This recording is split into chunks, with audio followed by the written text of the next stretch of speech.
right.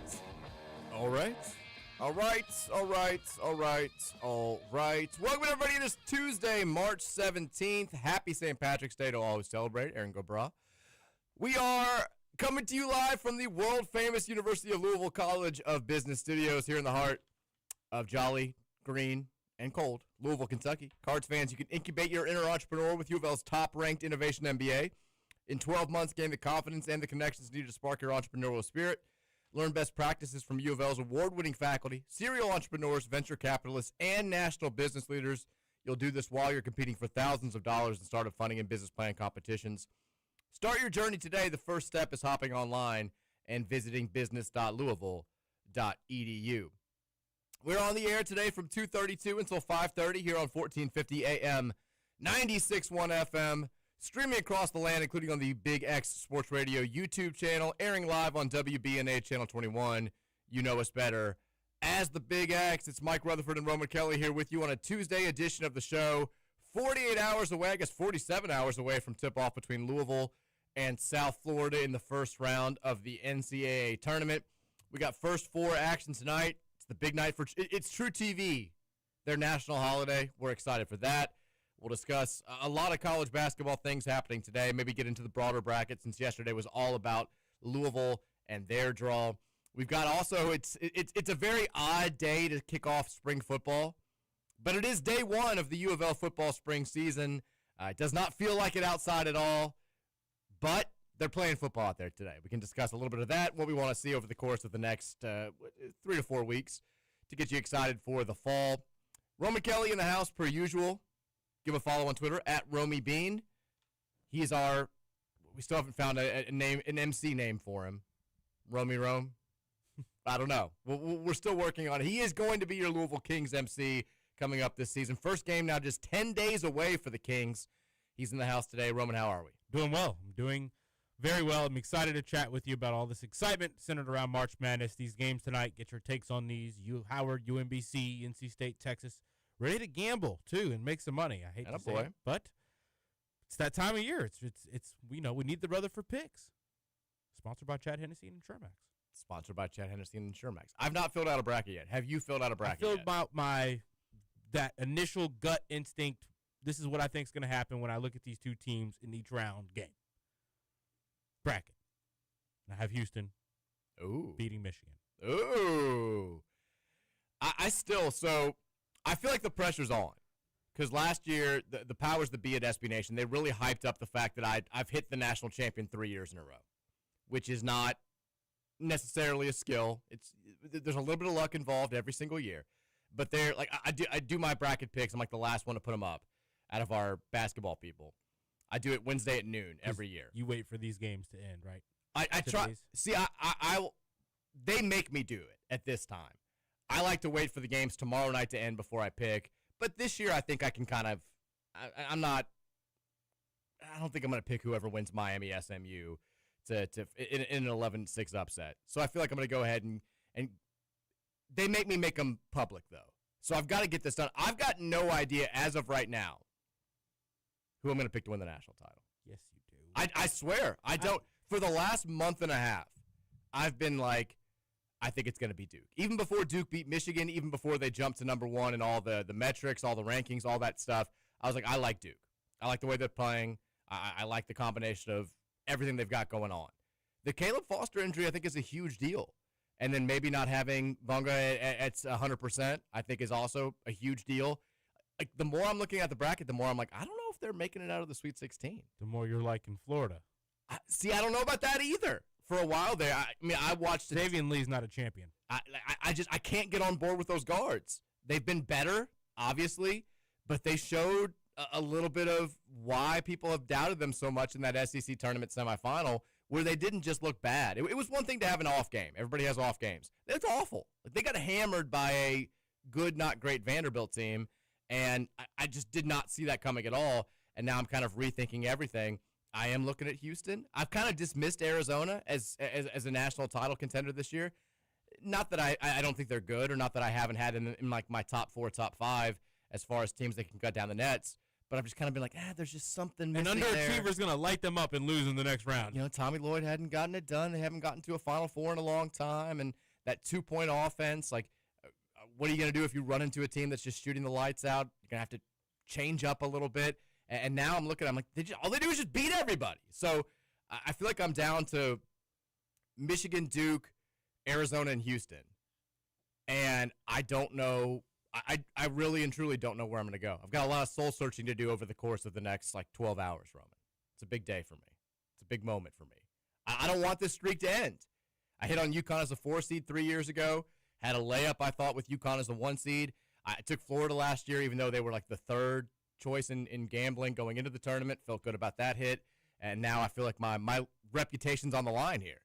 What if I pick Duke to lose in the Sweet 16 and they go out there and they win the national title? I feel like an idiot. What if I do go with Duke and they get beat in the second round by Ohio State? There's a lot to risk, Roman. We have a lot of soul searching to do. How was your Monday night? That you're not sure, though. I swear, I'm not just doing this for effect. I don't think people are that much hanging on, on every word that I say. I really and truly don't know who I'm going to pick. How was your Monday night, buddy? What'd you get into? It was good. Watched a little bit of basketball. Read a little bit of, you know what? Oh, give me a Carl update.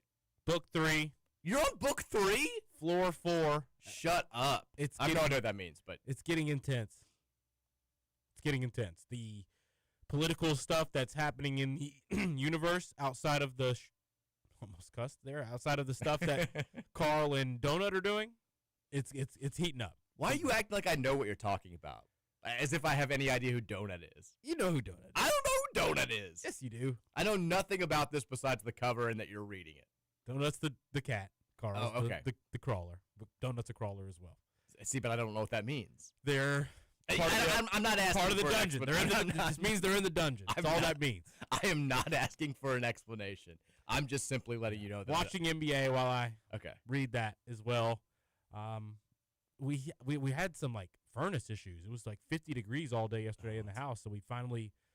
I don't know why I had never heard of this trick where when your furnace is not acting correctly, you can set it to below the temperature of what it's at, and then that kind of makes it recognize that it's doing its job, and then you let it sit for a minute, then kick it back up after that, and then it should kick on and do its thing unless it has some kind of sensor.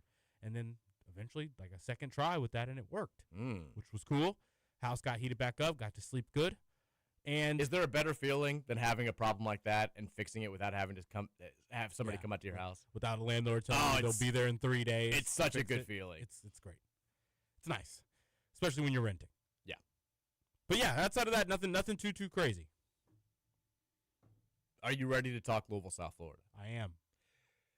I spent more time than I'd care to admit. I do it so you don't have to. This is while we bring Keith Wynn on Fridays during football season. I watched so much South Florida basketball last night. So much South. I'm falling. I stayed awake. I was dead tired last night. I got up early yesterday. I've been doing a lot of work. 11,000 words worth of work just today, Roman. We're in the zone. Grinding. We're grinding right now. This is they're like, is this too much for you? I'm like, this is what I do. This is the time of the year. But also I could use 20 minutes of sleep.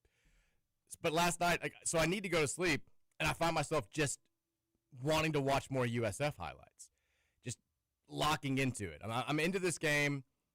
We also got a little bit of added ammo last night that I guess happened while we were on the air, but I didn't get a chance to see it until I got home last night.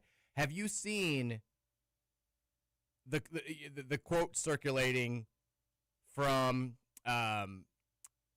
Wes Enos? Yes. Of South Florida. Yes. So if you're listening to the show now and you haven't seen it, it's not the biggest deal in the world, but Wes Enos definitely gave Louisville some bulletin board material. South Florida's arrived in Buffalo. I think Louisville should have arrived in Buffalo just about now. They left here a few hours ago. But both teams had their media availability on Monday, obviously. And during South Florida's media availability, they had Wes Enos taking questions. He's their leading scorer for USF. And he gets asked about, what would it mean for you guys to go out there and pull an upset in an 11-6 game over a program like Louisville? And we don't need to play the clip because it's only 8 seconds long. But he kind of gives this little grin on his face and just says, yeah, I don't think it's an upset. I think we're the better team. I don't really care what 11-6 says. I think we're the better team. I'm not going to call it an upset. What do we think about this? I think he's crazy. But I think you have to do this when you're an 11 seed. You're a school like South Florida.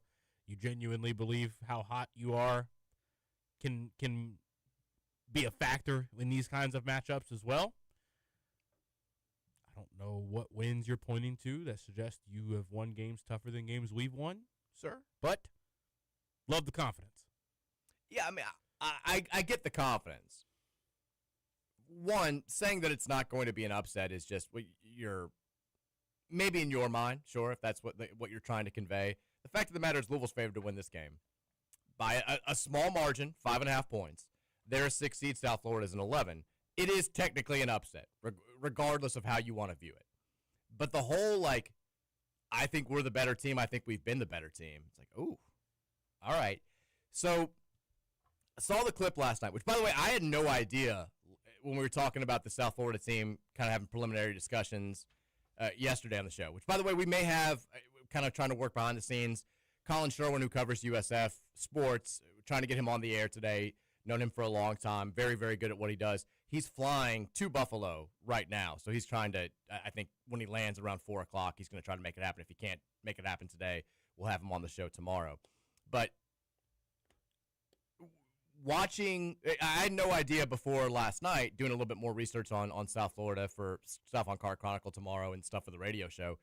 Wes Enos is Curtis Enos' son, who, a little bit before your time, Roman, but Curtis Enos, back in the day, late 90s, was a beast running back for Penn State. First-team All-American, Big Ten Player of the Year. I think he was a Heisman finalist. He was a huge deal. And apparently he and his wife have 7 kids, and Wes Enos is one of his children. So I had no idea that Wes Enos was related to Curtis Enos, let alone his son. That was knowledge that I found out last night. And he's got a cool background story. If he weren't the son of a former NFL running back, he'd have a very rags to riches story where it's he was in his own words, 0-start recruit coming out of high school in Ohio. No offers at the D1 level. No one even thought he could be a D1 player. Goes to Lincoln Memorial, a Division II school, has a great first year. I think he's Conference Player of the Year at the D2 level. His next year, even better, he's National Player of the Year at the D2 level. Starts getting a bunch of D1 offers, ends up going to USF, and he's been one of the best mid-major players in college basketball this season. I watched him a lot last night watching South Florida. I'm telling you all right now, every Louisville fan listening to this, especially the ones who find themselves getting really heated during games, you're going to hate this kid. You are. I don't think, I tweeted it out today, and I still don't think people are ready for it. I don't think Louisville fans are at all prepared for how much they're going to hate Wes Enos. He is, one, he's very good. He looked great in Cardinal Red. Left-handed shooter. We all know how much Pat Kelsey loves those. He's got a great outside shot. He's very shifty, does a good job at getting to the basket as well. He's an in-your-face, aggressive defender. Not overly quick, but quick enough. Gets away with a little pushing when he does the mid-range pull-up. But my God, the intensity this kid plays with, the emotion this kid plays with, both good and bad, is if he does anything right on the court, Roman, he's talking. He's yapping the whole game. If anything goes wrong, he's complaining. There is not a moment where this kid is stoic. He's constantly talking, constantly arms out, constantly emoting. He is everything that you look for in a March Madness hero if you cheer for the little guy, and a March Madness villain if you're the big guy he's going up against. Whether they win or lose. I mean, we all remember Kevin Pittsnoggle as an all-time NCAA tournament villain, even though we came back and won that game. I'm telling you, Louisville fans are going to remember this kid. For better, whether it's that little bleep head, we finally beat him after he was talking all that noise, or oh my God, I can't believe that kid went out there and hit 1 billion threes against us. I'm letting you know. He can talk all that noise while he shoots 35%. Prepare. He has also hit 10 threes in multiple games this season. When he gets going, he's lights out. I mean, he looked very good against Alabama earlier in the season. He's good. There's no question about it. I do think that he's a little bit loose with the ball sometimes. The whole team can be. Takes bad shots, makes bad shots, sometimes misses bad shots. But he's going to be a guy that gets on every fan's nerves. Roman, are you prepared to handle this? I'm ready for this. I don't think that this kid's prepared for what he's going to have to be guarding. I think that that's going to get into his head when he's chasing Ryan Conwell, getting ball screened, getting pushed around a little bit out there on the perimeter.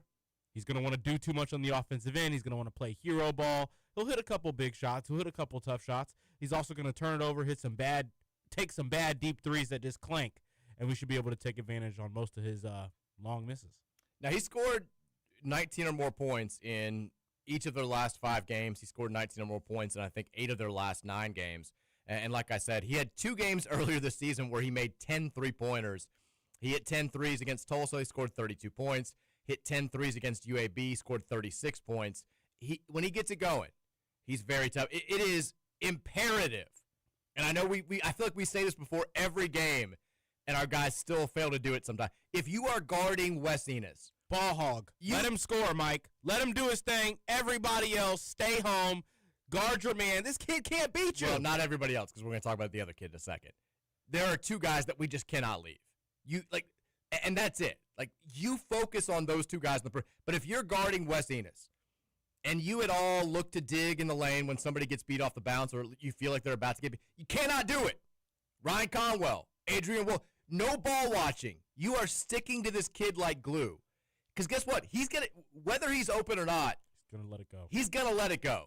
And like anybody else, if you are contesting those shots effectively, he is a much, much worse shooter from the outside. But if he sees it go in a couple times. His personality type tends to hit big games in March for these kinds of teams. Mm-hmm. The kid's got no fear. For better or worse, zero fear whatsoever. He's going to let it rip. If you let him, if you go back, just watch the highlight videos from this season, and you'll see, he makes a handful of really tough shots. The vast majority of the ones that he's drilling are lightly contested or he's wide open. Like anybody else. I mean, if you go and watch Ryan Conwell highlights, he's made a few where he's, get Kanai on him. Get somebody on him. When the kid's 6'2", I don't know if we want Kanai on him. Kanai did a good job on a Corey for a couple possessions. I think the guy that you would put Kanai on is the other kid, Joseph Pinion, who. I think Javon can. Well, we need Javon helping out with Isaiah Nelson. That's where Javon's going to need. I mean, this is the matchup that scares me more than anything in this game. Because this kid, I hate to even talk like this. He's kind of who we wanted Isaac McNeely to be this year. Like you might say, well, it's the level of the competition. Watch the kid shoot it. Watch the kid go out there and play. He's 6'5". He looks like he's like 6'6", 6'7" when he's out there. He takes and makes crazy off-balance shots. He also does the Isaac thing where it's like if he catches the ball high, he just releases it very quick. Like does not need a lot of space. No dip shot. He's got a ridiculously quick release. Started his career at Arkansas. He was a high major recruit coming out of high school. Played at Arkansas State last year with Brian Hodgson. Followed him to USF like Isaiah Nelson did. And they run him off every screen. But he is a threat to shoot it from any spot on the floor. And he makes tough shots with a relatively high degree of consistency. Also a threat to give up a bucket. He is a threat to give up, no question. He is not a defensive guy. He also, kind of like Isaac McNeely, if you run him off the three-point line, now he's a very good athlete. He'll shock people by like going baseline and just rising and cramming on somebody. But he's a poor decision maker. When you make him put it on the ground, he will turn it over a decent amount. He doesn't do much driving. When he does, he makes some kind of risky decisions, and I don't think it's one of those where like three-point shooting, yeah, that's your world, you live it. You're athletic enough, you handle it well enough that I know you think you can do some things. You're not the player you think you are in your head. If you can get him going to the basket, he'll make some screwy decisions. He also he's barbecue for Ryan Conwell if that matchup arises. Well, they'll put him on Isaac McNeely, so I don't know if that's going to happen. I think he'll be on Isaac, which still, look, you let Isaac get some open looks, that would be nice. But he's terrifying. Like this is the guy. He doesn't shoot it as much as Enos does, but the frequency level is off the charts. Like if it touches his hands, it's going up. Those two guys, there are only 23 players in college basketball this season that have made 100 or more three-pointers. Those are two of them. And I think they're just like the fifth and sixth players in South Florida history to have made 100 threes. They both will absolutely rip it. Now, here's the difference between them and us when it comes to this outside attack, because everybody's talking about, Louisville and South Florida. They mirror each other. They all do something. Besides those two guys, they don't have high-volume three-point shooters. They got guys that shoot relatively solid percentages. The Omajafo, who's kind of their utility guard, he shoots it at a decent clip, but he doesn't take a lot of shots. Jones shoots it at a decent clip. One of the big guys doesn't take a lot of shots. They don't have a lot of other guys that you really need to be terrified of going out there and hitting 2, 3, 4, 5 3-pointers. We've got those guys. If you limit Ryan Conwell, if we have Michael healthy, Michael can go off. If you limit Ryan and Michael, McNeely can go off. If you limit those three guys, you've still got Javon Hadley, who's shooting 45% from three. You've still got Adrian Woolley. Too much attention to the guards. Somebody in the front court or on the wing might just come in and be a microwave kind of player for you. Exactly. So I think those are the two that you really focus on when it comes to perimeter defense. Here's one thing I noticed about those two. Okay. They look for them immediately in the shot clock. Oh yeah.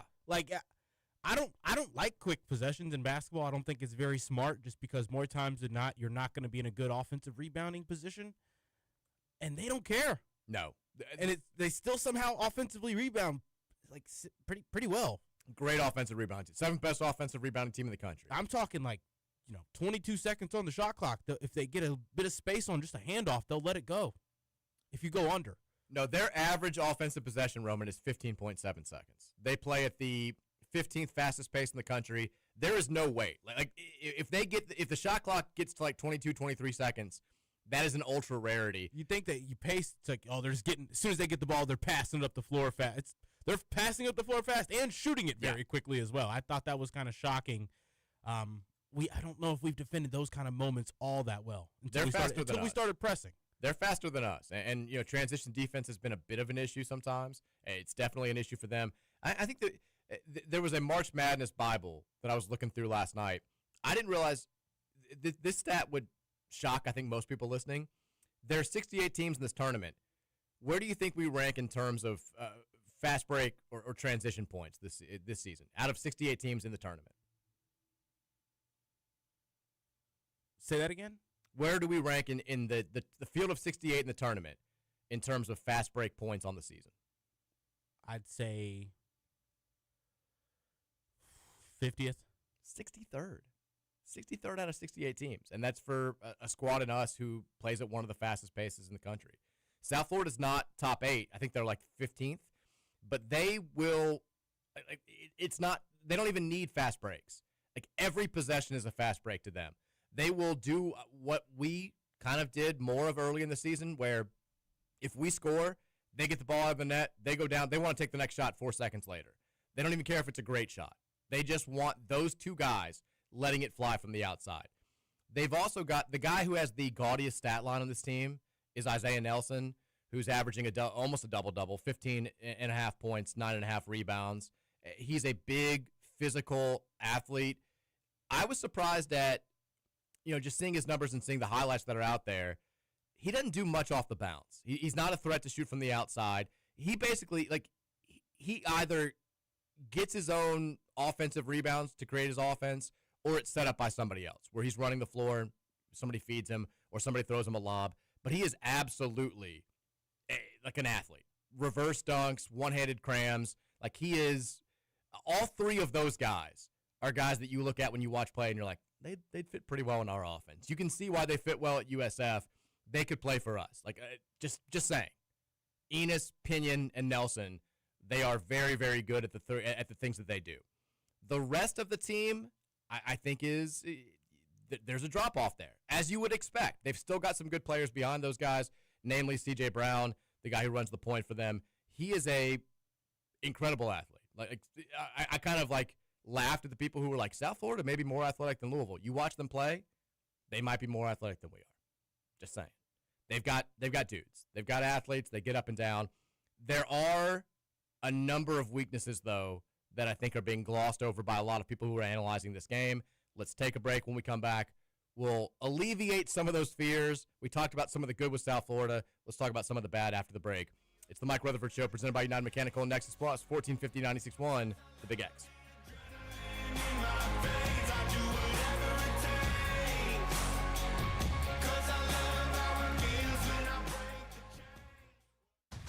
boys back.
Whatever it takes.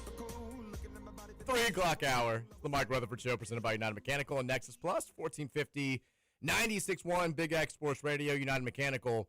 They are your winning choice for reliable HVAC, electrical, plumbing, and refrigeration services. Give them a call any hour, any day. Corey's there to answer the phones at 502-339-1133. You can also go online and visit them at UnitedMechanicalInc.com. Roman Kelly in the house today on a Tuesday edition of the show as we continue to get you ready for Louisville versus South Florida in the first round of the NCAA men's basketball tournament. The women will tip off on Saturday against Vermont at noon in a 3-14 matchup. Louisville is a 26.5-point favorite in that game against the Catamounts. Should be able to take care of business and then move on to Monday's game, which will likely come against 6-seeded Alabama if they take care of business. Team that would present a little bit more of a threat to Jeff Walls' group. But for now, the focus is on Thursday. U of L, USF. I've kind of been waiting for, we talk about during the college football offseason how all the storylines get pounded into the ground in like May and June and early July. And by the time you get to August, there's only, everything's already been said. So people try to start doing this whole contrarian take. They're like, actually, I think that Boise State's going to win the national championship. And just to try to get some clicks out there, I keep waiting for the turn on South Florida. Because from the moment the bracket came out, the entire, the average college basketball public, the college basketball media, the fan, everybody has been saying, well, USF's going to beat Louisville. It's clear. It's 6-11. Louisville's been a fraud all season long. Look at what South Florida does. Look at the way that they played in the AAC tournament. They've got dudes. They've got athletes. They've got size. They can play Louisville style better than they can. There's been almost no pushback, Roman. I haven't seen one. I mean, I've seen Jeff Borzello picked us to win the game. I heard Iman Brennan on his podcast picked us to win the game. But there hasn't been one person nationally who stepped up and been like, am I missing something here? Louisville's better. Louisville's been the better team. That's what I'm wondering. That's what I'm questioning. Nobody's saying this. Does that make you nervous, or are you embracing this us against the world mentality? No. I mean, I'm not really embracing it, but it just makes me feel like that people are trying to buy into finding the upset, trying to buy into a talking point on an upset on a evenly what they believe is evenly matched teams because of a style of play. Style of play doesn't make you evenly matched teams. We're better. We've shown that. I feel like it's just people. I said this yesterday. We've been in the top 25 for every week but one this season. So when we've lost, which has been more frequently than we would have liked, there's nowhere to hide. Everybody sees it. It's scrolling across the bottom line. People pay attention to that. It's why rankings, even though they don't matter, they still kind of matter. So people keep seeing Louisville every time they play somebody with a pulse. Oh, they lost to UNC. Oh, they lost to Duke. Oh, they lost to Virginia. Oh, they lost to Clemson. I got beat by Miami in the turn. Everybody keeps seeing this, and they're like, I thought Louisville was supposed to be good. They're clearly not that good, which just kind of dismisses the fact that they have beaten all of the teams like South Florida that they've played this year. I think that's where all this comes from. Just this, I keep seeing Louisville lose to these good teams. Now they're in the tournament. They're a 6 seed. I feel like that they're overrated because they haven't beaten anybody good this year. So, of course, South Florida is going to beat them, not taking into account that the reason they're a 6 seed, the biggest reason why they're a 6 seed, is they've beaten the hell out of every, good to average team on their schedule. They just can't get it done against the very good to great teams on their schedule. And it doesn't seem like nobody's talking about this. I'm not sitting here being like, we're going to beat this team by 20 points, and I can't believe we could easily lose this game. I'm just surprised there's not one person of prominence that has stepped up and taken the contrarian position and said, no, USF's good. Louisville's better. They've got the better players. They've got the better team. They should go out there and win this game. I haven't heard that talking point one time in the last 48 hours or however long it's been since the bracket came out. Here's a couple of reasons why I think people could make this case if they wanted to. So I mentioned, watched a lot of South Florida last night. There are reasons to be legitimately concerned. I was leaving off there at the end. C.J. Brown, 6'2", he's the point guard. He averages 0.8 assists per game. He is turnover prone. I think Louisville could force him into some giveaways. He's a remarkable athlete. He'll yam on you. He is a very, very gifted athlete. They've absolutely got dudes with high major athleticism on this team. Defensively, I think there are some flaws. And I mentioned yesterday their defensive numbers have gone up significantly over the last 2 months of the season. And you can easily look at that and say, well, it's a product of their schedule. They played a tough non-conference schedule. Of course, their defensive numbers weren't as good then as they are playing against American Athletic Conference teams. There is a marked difference. I watched highlights from the Oklahoma State game and the condensed version of the Alabama game. They weren't playing that hard defensively early in the season. They were just kind of sitting back and letting dudes shoot and hoping they could win games 108 to 102. And to be fair, they kind of almost did it. They scored 95 points against Oklahoma State. They scored 93 against Bama. The only problem is both those teams scored in the hundreds. They are playing with a lot more effort, energy, and movement defensively when you watch the games or the highlights from mid-January on. But here's the thing. I mentioned yesterday they're averaging 19.8 fouls per game, which is one of the highest rates in the NCAA tournament. They earned those fouls, dude. They are I think the improvement that they've made, because Brian Hodgson's very, very clearly an up-and-coming star in coaching. He knows what he's doing. Bought into the Romy Bean defense. Or the Rick Pitino / Romy Bean defense, where it's like, let's dare them to call every foul we commit. They foul the hell out of you. I hate to do this before we even start the game. Officiating is going to be a huge thing, because a lot of times teams that play in physical conferences, the officials know the players, they know the coaches, they get it, they kind of know what certain teams are going to do. And then when you get in the NCAA tournament, you're working with officials that don't all the time know the players. It's why I think the Big Ten has historically struggled more in the NCAA tournament than the metrics say they should, because I think the game's called differently in the NCAA tournament. Everyone knows the Big Ten is big, bulky dudes just banging in the paint. They let them get away with that in conference play. A non-Big Ten official's not going to let you get away with just two-hand shoving dudes in the paint in the NCAA tournament. They've got to adjust the way that they play, and I think it always affects them. If we get officials that are like, no, you can't do that, I think it helps us out dramatically, because pull up any highlights, any full game, any condensed game video on YouTube of this team from January 18th on. They're just hand-checking the hell out of everybody. They're grabbing the hell out of everybody. They are gambling for turnovers. If they call the fouls and force them to back off, I think we can go around pretty much any defensive player they've got. If they don't, we're going to have some issues, because they foul the hell out of you. Now, because they do gamble so much for turnovers, they give up a lot of open drives to the basket, and when they have those open drives to the basket, they do kind of what we do too often and collapse a lot of guys and leave shooters open on the perimeter. We should be able to get those types of looks against this team, but this is a situation where, I hate to say it, you'd love to have Michael Brown, because he can go around anybody they put on him and then create for his guys, or hopefully score at the rim.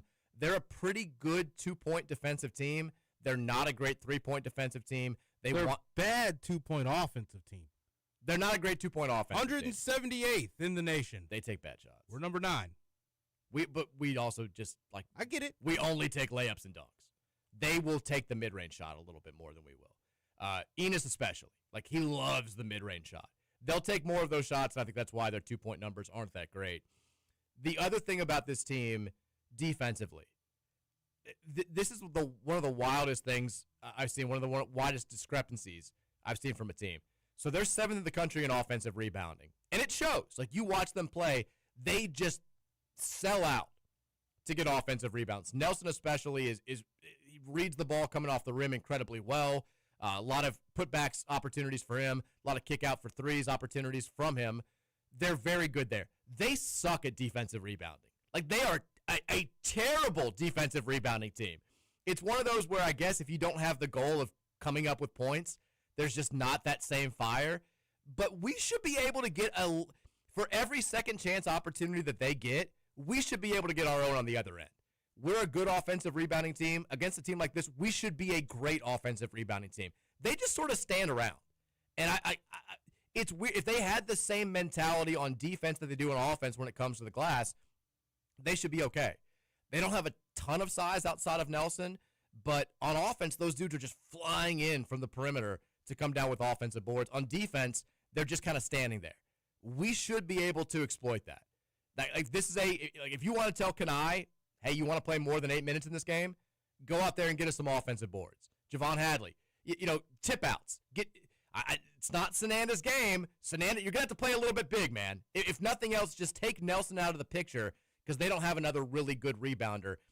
That was an area that really surprised me. And one last thing, write this down. Yeah, they're 313th in the nation. They're terrible defensive rebound. Offensive rebounds allowed. I didn't realize they were that bad. They're 313th. Yeah, they're down there by Mississippi Valley State. And it shows. Quinnipiac. The other thing that popped out watching a handful of different games, they're an awful baseline out of bounds defensive team. I don't know why. That should be the Pat Kelsey special. This should be Pat Kelsey stealing 4 to 6 points from doing this. They kind of sometimes they zone the baseline out of bounds play and they fall asleep. I watched them give up 4 or 5 dunks in 4 or 5 different highlight film packages last night on baseline out of bounds plays from underneath their own basket. Like, we should be able to exploit that. And if this does wind up being a game where they're shooting well and we're shooting well and it comes down to the final minute, those 4 to 6 points could wind up deciding the game. So that's a Pat Kelsey masterclass. Like, you should be able to be in your bag there and steal some points for us by getting some easy shots because they lose all that activity. Another Kanai thing. Be wary of this. Like, that's why you just pinpoint those moments in the film. Kanai, watch this guy right here. In these moments, just attack the basket. Ali Khalifa as well. If those guys can be aware of that, we should be able to expose it all game long. That's where we have the athleticism advantage in those kinds of actions. Mm-hmm. So hopefully Pat Kelsey can exploit that. Get some lobs there. Make some plays. I watched the Temple game because I wanted to see what happened in a game that they lost. And that probably wasn't the best one because they came back. They only lost by 1. It felt like the same recipe in our losses. The only difference is they were playing Temple, who's not good at all, and our losses have come against teams that are either in the NCAA tournament or came very close to making the NCAA tournament. They shot poorly from 3. They turned the ball over 18 times, and a lot of those were unforced. A bunch of them came from C.J. Brown, who, like I said, great athlete, handles the ball well enough, does not make the best decisions sometimes. He had 5 turnovers in this game. Pinion, you can definitely turn him over. He had 4 in that game. Like, what's killed us recently when we've lost games? Bad shooting, turnovers. In their losses, the things that have killed them, bad outside shooting, turnovers. They made 27 free throws in this game that they lost to Temple. 27 of 31 from the free throw line, and they got beat because they couldn't make anything from the outside. Pinion was 3 of 6. Enos was 3 of 8. Nobody else made a shot from deep, and they turned it over 18 times compared to just 12 for Temple. That's the recipe. The same recipe that teams have had for beating us, that's the recipe to beat South Florida. Don't let one of their 2 crazy good outside shooters go off. Force them into an abnormally high number of turnovers. Play your game from that point forward. I think you're going to be good if that happens. You let Pinion or Enos hit a bunch of threes. Got Pinion and Enos. It just I made it so far without saying the names back to back. Just the 12-year-old boy in me came out. They've got phallic names. What do you want me to say? But you let them get going from the outside. You let them take care of the ball. You're going to be in trouble. You're going to have to go out there and have Ryan Conwell, Michael Brown, Isaac McNeely go nuts from the outside and win this game 98-95 or something like that. So can't let Pinion go off. Pinius, Pinius. You can't let that combo go nuts from the outside. I talked about them fouling. They are 49th in the country in free throws attempted, and they're a good free throw shooting team. They're not quite as good as we are, but they shoot at about 75% as a team. We can't give them a bunch of freebies at the line. The one kid gets to the free throw line a lot. The other 6'2" guard. Not Enos. The Brown. Yeah, C.J. Brown. He does. Again, super athlete, very quick. That's his game. If I'm guarding him or if he's not a great finisher if he's not dunking. I force him into tough layups. Yeah. You wall up, long go twos. straight up. Yeah, force him to make a tough layup because he's a very good free throw shooter, and he wants to get to the line. That's what he does. I said very good. He's 75%. Good. He gets there a decent amount. Nelson also gets there a lot because he's so big, so physical, so athletic. We have a big issue with fouling those types of guys way too often. He shoots at 72%. He's that's a thing for sure. But they're good. I'm not going to sit here and say that they're not good. They are. I wish that I had better things to report. But they're not they're like this sloppy. They're not like this unbeatable. They're sloppy crazy ball good hogs who juggernaut. shoot a bunch. That's your takeaway? Yes. Sloppy ball hogs who shoot a bunch? Yes. I like that. What do you make But if you leave those kinds of players open, they'll shoot it and then they'll yell at you in your face and shoot it more and probably make more. So you got to get aggressive early. Make them miss tough shots early. Get them out of their game. I mean, they're a rhythm team, kind of like us. If we can frustrate them or get them off their rhythm I feel like this is going to be a game of runs. If you can make it not that to where it's just kind of a clunky game for them offensively, I feel like you should be able to be in control of this game a decent amount. But if you let them go, my big fear is we've started both halves so poorly, pretty consistently this season, especially the second half. if you let them go out there and do what Creighton did to us last year in the opening segment, like you might be cooked. If it's a tight game, if it's a back-and-forth game, and then you let them open the second half with a 9-0, 10-0 run like you did against Miami last week, you might be cooked. Be the aggressor at the start of both halves. I don't know why we can't do that. We never do. If we start the game great, we never start the second half great. If we start the second half great, it's because we started the first half way behind. We can never do both of those things. I'm not even saying you have to go out there and, like, shoot the hell out of it. But do not let them take open look after open look after open look and go on a quick 9-0 run. Throw an elbow if you have to. Throw an elbow if you have to. Pat, call timeout if you have to. If they come out there tomorrow or Thursday and, like, open 3 first possession cash, we go down, we get like a 2, and then they come down and hit another 3, I'm calling a timeout right away if I'm Pat Kelsey. I'm like, no. Like they want this to be the case. We're not going to let it happen. We're not going to let these dudes go out there and score 95 points against us. Win 88-80. Yeah, I want to win this game like 85-70 something. Like if you keep them below 80 points, you're winning the game. I feel pretty confident in saying that. If you got to beat them 93-90, you can do that. It becomes a lot more difficult to manage. That's not the type of game that you want to play. I know that people are like, well, this plays into Louisville by playing their style. It's more them than it is us. We can play slow. We can win grinded out games. We just did it twice in the last 3 games. I don't think can. I don't think they can win playing that style. So with this being said, do you want McNeely guarding Pinion? No. So how would you start off in terms of matchups? Well, I mean, again, a lot of it depends on Mikel's availability. Assuming he's out. We're assuming he's out? Yes. I put Ryan Conwell on Wes Enos. I've got Adrian Woolley on CJ Brown. I've got Isaac McNeely on Josh Omahafo. I've got Javon Hadley on Joseph Pinion. And I've got Frew or Zoo on Isaiah Nelson. Okay. I mean, that's the thing. Like, they've got Nelson, who's 6'10" in the middle. Their next tallest player in their starting lineup, 6'5". They go 6'2", 6'5", 6'5", 6'5", 6'10". Small. They bring off 6'10's a dog. He can absolutely, but it's a small. But it's him. Now they bring 6'9" Damian Collins, who's another like very good athlete, kind of a rebound dunk, try to intimidate type player, and a 6'7" kid, Isaiah Jones. They bring those guys off the bench. They help in the front court a little bit, but that's it. Like that's their size. The rest of the team's rebounding and defensive guys are all dudes that are just 6'5", but good athletes. Besides, even the Pinion kid. I say even the Pinion kid because he's the one white guy they've got. Like he's a good athlete. You look at him, you're like, ooh, sneaky athletic. No, he's a good athlete. They've got athletes. They don't have crazy good size though. And even Nelson, he's 6'10". He plays more physical than he actually is. He's not like Uday from Miami, who's 250 pounds. He like you should, if you're Sananda Frew, be able to be as physical as he is. Now, we haven't seen Sananda do it at any point this season, so I don't assume it's going to happen. But Nelson survives more on his athleticism than he does his physicality.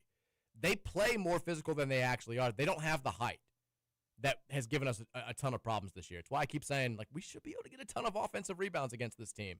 But I think that, like, I think you put Javon on Pinion and say, we're going to dare you to put the ball on the floor.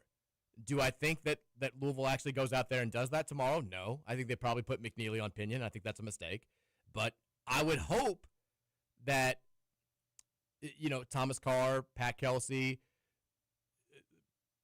Cloman, they would see that if Pinion goes out there, gets a couple of open looks early on, we got to change that up quickly. Because you cannot let that kid go out there and hit 8 threes and just single-handedly win the game. Same with Enos. If something's not working early on and somehow we lose these two guys and they start making shots from the deep, switch it up immediately. Because that's the one thing that can't happen. That's South Florida. They're the only two guys that can kill you from the outside. They are. Because they're the only two guys that take that level of shots from the outside. Have you noticed, I don't even know how much, people listening to the show, some of them are super online, some of them aren't online at all. So I don't know how much of the fan base has been involved in this. Have you seen any of the South Florida fans on social media? just being, I mean, they're out of pocket, Roman, as the kids would say. Yes. Like even a couple of their social media talking media kind of guys are not really being accurate with the things they're saying. I get and that the fans are clearly responding to this too. I think the Enos comments have played a role in that. Well, the fans are doing the thing where it's more rage baity than it is like genuine chestiness. I think their fans are confident, but they're also doing this thing where it's like they're trying to piss off Louisville fans by being like, since 2010, we've got more tournament wins than you do because we had the vacated wins, and they've won 2. You were right yesterday about the trivia. I meant to correct myself. I said they've won 1 game in tournament history. They've won 2. Both of them came in 2012. They played in the first 4, won that game, and then won a first-round game. So they've never been past the round of 32, but they have won 2 NCAA tournament games. But they're doing stuff like that that's very clearly not genuine. They're just trying to piss everybody off. But there are a handful of their fans that are like, I'm just not worried about this game at all. Like, we're better than they are. We're going to show them. Louisville's always been overrated. And I don't know how you can say that about a program that we've played them 33 times, Roman. We're 29-4 all time. Like, we don't lose to these guys. Yeah. And I know it's been 10 years since we've played, but still, you're South Florida. We're Louisville. The chestiness it feels forced, but they're definitely cocky. I think it starts at the top. Like Brian Hodgson, I hadn't seen the video until last night. When they were at their selection show watch party, they did it at their arena. They pop up second below us. And they're all, like, they're going nuts. And Hodgson is like, that's a home game for us. Like, that's a home game. And they're all like, they don't know. Like, they don't know. Like, this is over. I'm like, Jesus. Like these guys are, and they play that way. They play with a ton of just braggadociousness. It's not even a word, but that's what they play with. They are in your face. They play with a lot of confidence. I guess you have to. One thing that I kind of hope becomes more of a deal as we get closer to tip-off, there are reports out there from the Field of 68 guys and some other folks in the Northeast that both Providence and Syracuse are actively going after Hodgson to be their head coach next year. And there's some talk that Providence is kind of the favorite. But there's this understanding that he's going to leave for somewhere. Sometimes that affects teams negatively. Sometimes the coach is able to kind of put it out of mind. But I'll be curious. He's got his time at the podium with the media tomorrow. I wonder if anybody asks. And if he gives an answer that becomes newsworthy. Like, we need to send somebody up there from, like, one of our media. Matt McGavick, do something for this program for a change. Someone needs to ask Hodgson the question. Brooks Holton, get up there. Brooks, make a play. Ask him how much money that Providence offered versus Syracuse and which job you're considering more. You're from Buffalo. I know you grew up watching Syracuse. Like, true or false that this is your dream job, Syracuse Orange. Like, just make it so this becomes more of a national story. I need the player. I need this being in Wes Enos's head, that my head coach, he's probably leaving me. And then maybe I should play for Louisville next season. Same with Pinion. I don't think he's got any eligibility left. If he did, like, we need this to become a story. We need distractions out there for the South Florida team. Someone asked the question, and then let's all hype up the response. Like, ooh, kind of an interesting answer there. It looked like he smiled a little bit. Does anybody else see that? Take a screenshot. Hype it. You guys do the question asking. I'll do the spreading of the propaganda on social media. Let's distract these effers. Let's make it happen. People are also talking about how inflated the balls look at the open practices right now. Every year, we get the overly inflated balls. Tight rims. Tight rims.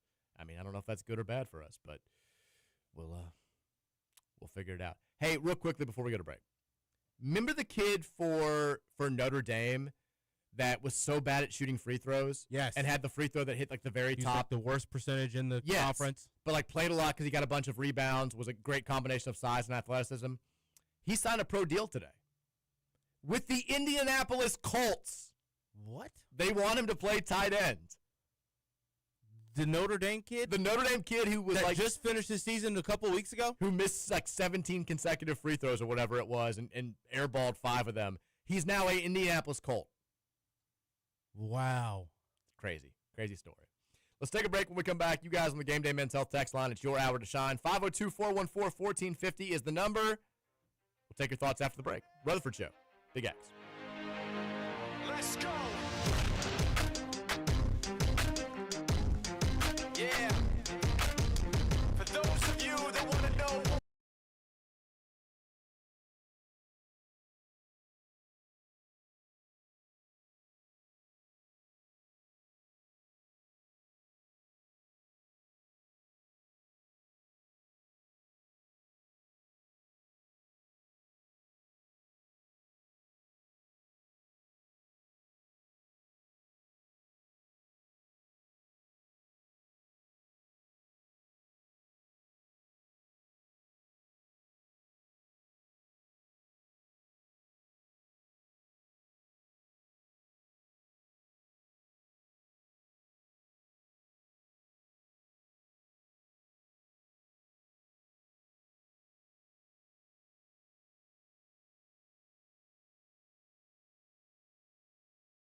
need his name up in lights. He just wants to be heard, whether it's the beat of the mic. He feels so unlike everybody else. Shout out to the 2006 Big East tournament. Oh, no, you didn't have the edited version. Oh, I don't know what you're talking about. Oh, no, I was waiting for it just to make sure. They played that song a million times during the 2006 Big East tournament, which was famously won by Syracuse. Jerry McNamara, heroic effort. People always forget that they got smashed in the first round of the NCAA tournament. They were like, oh, they're too tired. It's like, I mean, come on. The UConn won 5 games in 5 days a few years later, won the whole thing. It was a crazy run. They played that song a lot. Fort Minor, which was created by the Chester guy from Lincoln Park, I think. Well, the rapping guy from Lincoln Park made that group. They had a couple of actually really good songs back in the day and then disappeared forever. Cuss sometimes in their songs. It's okay. Second hour of the Mike Rutherford Show presented by United Mechanical, 1450 96.1 Big X Sports Radio. We're going to talk to you guys on the Gameday Men's Health text line momentarily. Reminder, Gameday Men's Health, redefining men's wellness. No shortcuts, just results. Testosterone, peptides, weight loss, sexual performance therapy, and more. Visit GameDayMen'sHealth.com. If you have needs in these areas or any others, see what they can do for you in 2026. Do we have any YouTube comments going on right now? A few. Okay, read them to me. My YouTube chat is messed up here. All right. What do you got going on? Buffering. Oh. Here we go. Since 2012 from Stallworth, the 6th seed in the Midwest bracket of the NCAA tournament is 3-10 in the round of 64. Well, I'm glad we're not in the Midwest. Don't know why. Yeah, he said that twice there. Okay. Don't try to think about why Stallworth says the things that he does. What is up with these trash-talking upstarts from the South Florida University? They need to shut their mouths and know their role. Shout to the Rock. Is Mary Rutherford sad that Access Hollywood got canceled? I don't think she has any idea that Access Hollywood got canceled. I would have assumed it got canceled like in 2011. Hey, Mike, just wanted to pop in and say John Card's 15 still absolutely reeks. Yeah, that's unfortunate. Please send someone that guy some soap and deodorant. Old Spice, John. That was from Little Kenny. Old Spice. Reedy Scientist says here, if I know anything about this Louisville team, it's that we don't lose to teams below 50 on KenPom. Besides Stanford. Just the one time. Just Stanford, right? They should be above 50, really. Where did they end up? 58th. They were like 47th for a while. They were. It basically counts as top 50. And it was on the road. This is neutral site. We don't lose neutral game. Okay, teams similar to South Florida that we've played on a neutral. South Florida's 47th on KenPom. Cincinnati's 44th, neutral, blasted them. Indiana, 46th, played them on a neutral, stomped them. Who's the other one? Baylor. Yep. 49th, played them basically on the road, beat them by 11. Just saying. Card Scott says, YouTube Nation. Card Scott loves the YouTube Nation. Korean on a Boat says, I feel like UVL's defense has looked its best the last 3 games. Will this carry over in the tourney? Do we think this is something to do with Zugris starting? Say that again. Commenter here says, I feel like U of L's defense has looked its best the last 3 games. Will this carry over into the tourney? Yeah, I mean, I think you could definitely draw the correlation, right? We inserted him in the starting lineup. When was the first time he started? Was it the Clemson game? It may have been the Miami game, the Saturday game, the last game of the regular season that we won. I thought it was the SMU game. It wasn't the conference tournament. He started before that. No, you're right. What was before Miami? We played Syracuse and we beat them last home game. We lost to Clemson the week before that. It was either the Syracuse game or the Clemson game. I know he started 2 or 3 games in a row before the conference tournament, but we have played better defense down the stretch. And if you want to say, I mean, Syracuse, we held them to 62 points. Miami, not great defense that in the regular season ending win, 89 points there, but then held them to 73 in the tournament, held SMU, one of the better offensive teams in the country, to 58. It does feel like we've been playing better defense recently, and maybe it does have to do with it's a good first half against Miami. Yeah. I mean, Zoo kind of setting the tone, being physical inside. Maybe people are feeding off his energy. I don't hate it. I'm expecting him to start on Thursday, and I hope that he does. Card Scott also says, you have to quiet the crowd in those games. Everyone is going to root for the upset if USF is making a run. Very true. And they do have – it'll become the story that Hodgson's family and his dad, who has dementia, they're all there. They're from the Buffalo area. I'm sure they'll have a lot of friends and family there. I don't know how well our fans will travel for this. We'll obviously have the standard contingent of diehards that make the trip up there, but it's not you're never going to get U of L taking over a building when fans aren't 100% sure or feel like they're 100% sure that they're going to win 2 games up there. And Buffalo's not exactly a hop, skip, and a jump away from U of L, from the city. So, yeah, I mean, all of the fans that are there just as casual fans or are waiting for the Michigan State versus North Dakota State game, they're all going to start rooting for South Florida if the game's remotely close deep into the first half and into the second half. Hopefully you can play from ahead the entire game. All right, let's go to Gameday Mens Health text line, 502-414-1450. Chris the Plumber, first text today. Said, Mike, Roman, are we going to beat South Florida and break this curse? I won't be able to watch it. I'll be working to protect the health of the nation, but I'll be listening to Paul on the call in my ear. These during the week early time tournament games are breaking my bleeps, guys. I hope we can get a W on Thursday so I can enjoy the Saturday game. Go Cards. I'm sorry, Chris. Hate that you're going to be working during it. It's always good to have Paul in your ear. Always good to have Paul in your ear. That's it. No further comment. Let's, real quickly before we go back to the next text. There was a stat that I was not aware of when it comes to Pat Kelsey and the NCAA tournament. I mentioned, I think it was on yesterday's show, talking about how I think the whole, like, well, Pat Kelsey can't get it done in the NCAA tournament. I think the narrative's a little bit, it's kind of crap. Like, oh, he lost 5 games at Winthrop and Charleston that he was supposed to lose and lost last year in essentially a 50-50 game. It's not ideal being 0-6 in the tournament with that being the case, but it's not like it's the craziest thing in the world when he's been an underdog in 5 of those games.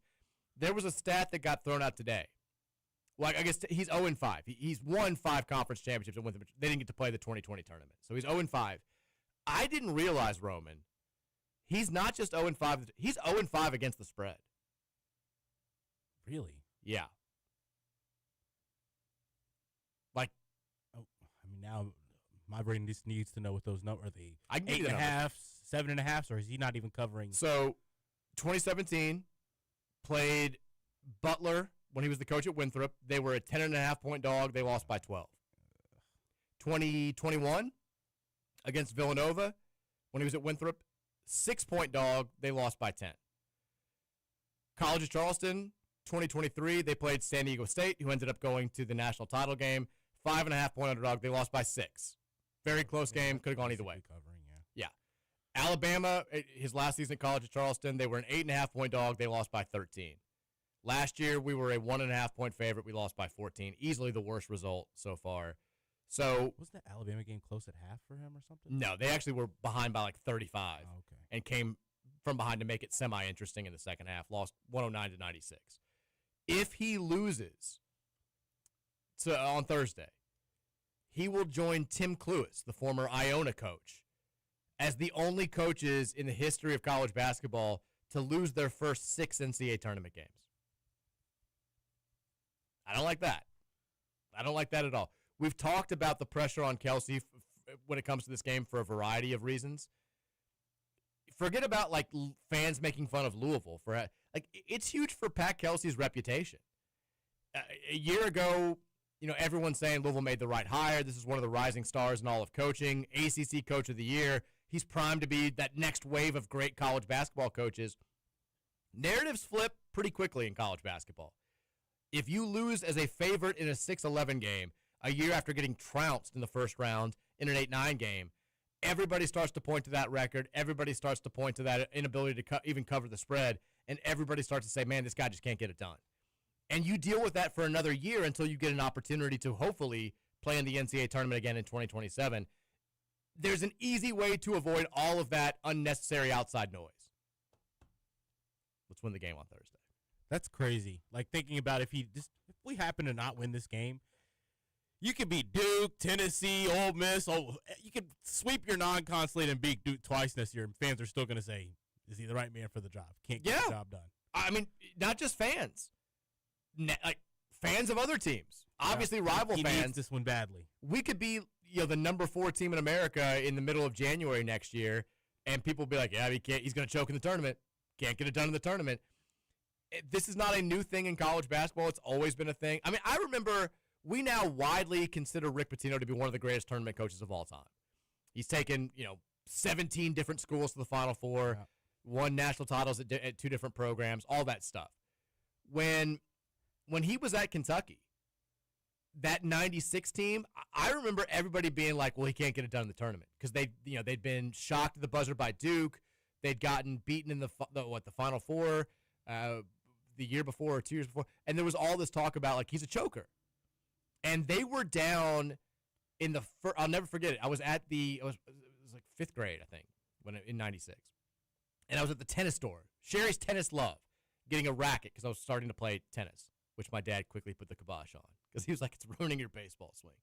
But there was a TV on, and they were losing their 116 game at halftime. I think they played San Jose State. Someone can fact check me there. And I just remember people in the store, like the workers, they were like, they're going to kill this guy if he loses this one. Like, that was the pressure that was on Rick Pitino. Obviously, finally got over the hump. They won the national title, and now he's widely considered to be one of the greatest coaches of all time. Like, that's how quickly things can change in March. If Pat Kelsey goes out there this weekend, wins 2 games, takes Louisville the second weekend, nobody's talking about can this guy get it done on the biggest stage. You lose Thursday, everybody's talking about can this guy get it done on the biggest stage. Us included. Stakes are high this time of year. Every dribble, every bounce, every shot, it all matters so much. Texas, hey, Mike. Wondering if you had the chance to watch the first 2 parts of the SI YouTube feature on Pat Kelsey. I have. I don't think there's a ton of new stuff there so far. It just shows that PK is basically the same as he is in public, and he's in practice, with the team.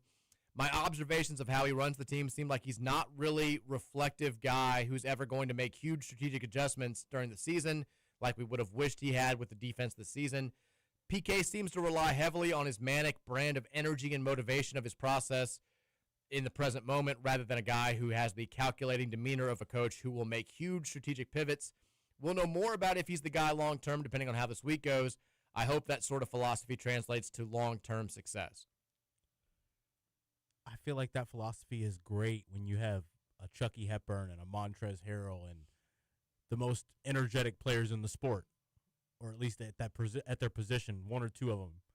Then that is a perfect philosophy because you are tapping into something that those guys already have. When you recruit guys who don't have that same brand of energy that you do, and you kind of need that to get the things he's this mastermind, he's this innovative guy on offense. Defense, it's all vibes, it's all energy, it's all effort, right? You got to go get guys who pride themselves on that as basketball players too. Not to go straight into next season recruiting or anything like that with this text, but I think it's an interesting point that he kind of does do this. I've kind of noticed the same thing, and I think it's very prevalent on the defensive end. And then you look at who he's dealing with as players and what they are as energy guys and intensity and aggressors. That's kind of why you see we've struggled at areas defensively last season as well until he's made certain guys defenders, right? Because they had that demeanor. Terrence, they kind of made themselves those guys too, though, The energy itself they had is a brotherhood, right? Like you always hear it from these players. You think, well, that's kind of corny. A bunch of NIL transfer portal guys feeling like this is the closest season they've ever had until you watch all of them improve at the sport all season long and get closer all season long. You kind of had that with a handful of your guys last year. You only have a couple of guys like that this year. It's tough. Here is, and I feel like every point I'm going to make about anything this week is going to tie back into one prevailing theme, which is you need to win this bleeping game on Thursday. Here's another reason why. Coaches that have success and kind of build their programs largely around their own personalities, like, we win with energy, we win with culture, we win with doing things that are based off of offshoots of my personality. You've got to have the results to back that up. Yeah. I'll again draw a parallel to Rick Pitino. Remember the Donovan Mitchell interview that we talked about this summer where he was like, I took my visit there and Anton Gill and I think it was Shaquan Aaron, they were like, do you really want to do this? Like this dude is absolutely insane. Players who have played for him have all said the same thing. Like I hated it. It was terrible. It was awful. This man is an absolute maniac. He said things about me that I wouldn't let anybody else say about me. When it was good, I still got yelled at. And the only reason why someone like that can work is because you look at his results. You look at the fact that, hey, he coached so-and-so, they won a national title by listening to him and going through all the same crap that I'm going through. And if he didn't have the results to back that up, any 19-year-old kid that you're screaming at like that and telling him to go to the treadmill after he makes one mistake, they're like, to hell with this. No.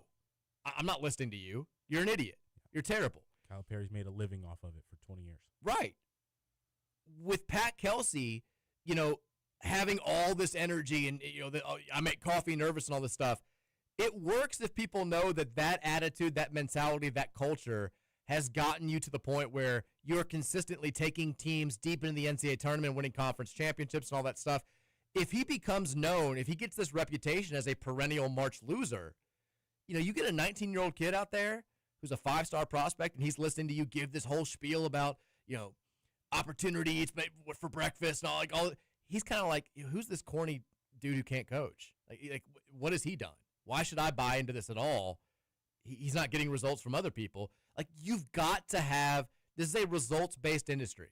You've got to have the resume to back up any sort of outlandish personality trait, right? Yep. He's got to – like, we need a run if this is going to continue to work, because I think it is. Like the program is built in his image now. It's all about energy. It's all about culture. It's all about, doing the right things and, just showing up every day, and the next thing's the biggest thing, all that stuff. And when you're using a personality trait as an actual basketball tactic on the floor and it doesn't work, everyone's going to point at that. Yeah. Yeah, I mean, if people are going through it in the middle of the season and like, yeah, this dude's kind of crazy, he's kind of corny, and they look back at what he's done at Louisville and they're like, he's never won an NCAA tournament game, that's one thing. It's a lot easier to buy into it in the middle of the season or before a season when you know that the end result, like the road ends with a deep run in the NCAA tournament because he's proven he can do it before. Texas USF and U of L grad here. Having watched both teams all year, without Michael, I think Conwell McNeely and Enos Pinion is a wash. My main concern is Isaiah Nelson.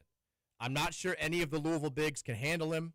If we aren't ready to match their intensity and hit the offensive glass hard, I can see lots of second-chance three-pointers for USF. Yeah, like they're going to sell out to get offensive rebounds.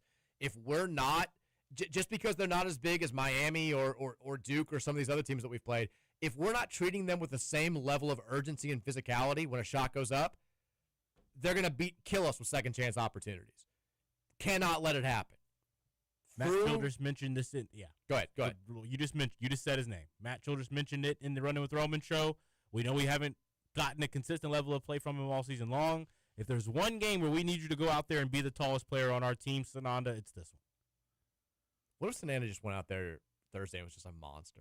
15 points, 15 rebounds. Like 28 and 17. just bullying Isaiah Nelson. We're like, all right, do you want to come back next year?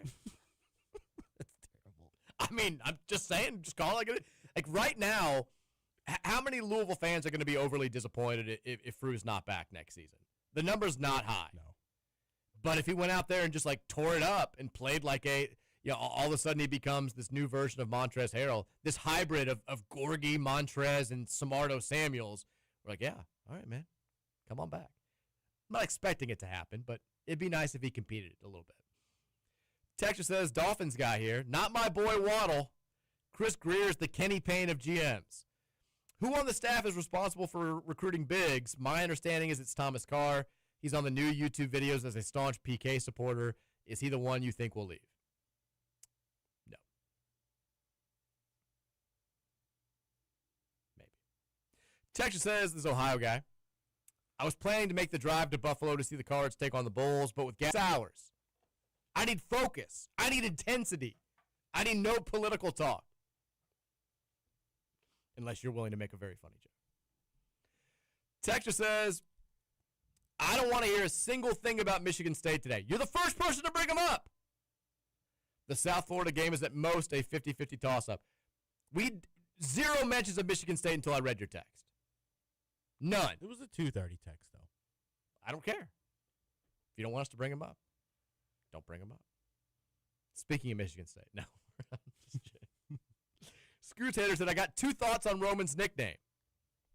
RBK for Roman Bean Kelly, or the Jester plays on the King's Royal Court idea, plus you are trying to cheer everyone up. I don't think you want to be known as the Jester. Yeah, because that's like the King's fool, you know? Yeah, pretty much. Let's send it down to the Jester. Jester here. Romy the Jester. Scootator, okay. I know we're not talking about next season and roster assembly and all that stuff, but I have seen this come up a couple of times on social media. I'm curious to hear your thoughts. Mine? About this. If James Scott wanted to come back, the Scootator asking, would you take him? For $600,000. Oh, I mean, less. I would give him less. We weren't going to give him $600,000 to play here last year. I thought that's what good it was. It was close, but not. I mean, we were going to pay. It was significantly less than the $1.2 million that he got to actually play this year. Oh, because they actually offered to give him a little bit more, and then because of NC State, right? And then NC State was like, we're going to give you $1 million.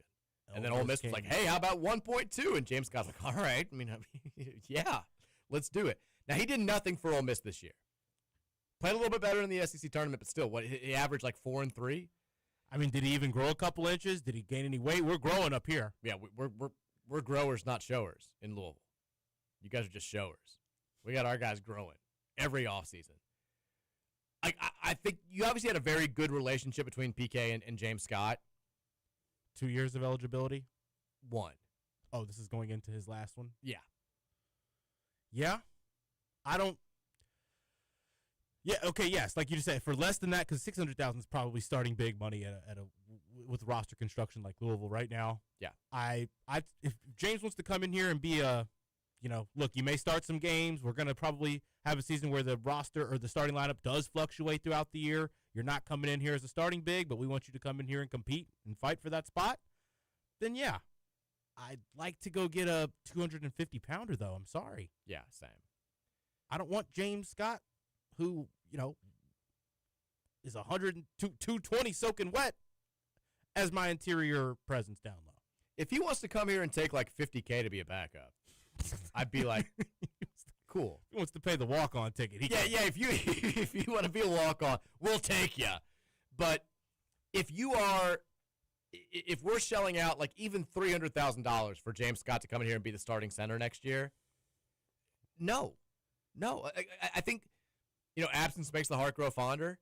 The way that I see some people talk about James Scott, I'm like, no. People are like, well, he would block shots. He averaged fewer blocks per game at Ole Miss this year and with us last year than Frew is right now. He averaged 0.9 blocks per game last season for us, 1.3 for Ole Miss this year. Frew's averaging 1.4 blocks per game. And I don't think anybody is referring to him as a adequate rim protector for what we're trying to do defensively. He's done nothing at Ole Miss this season. He was a great lob threat last year.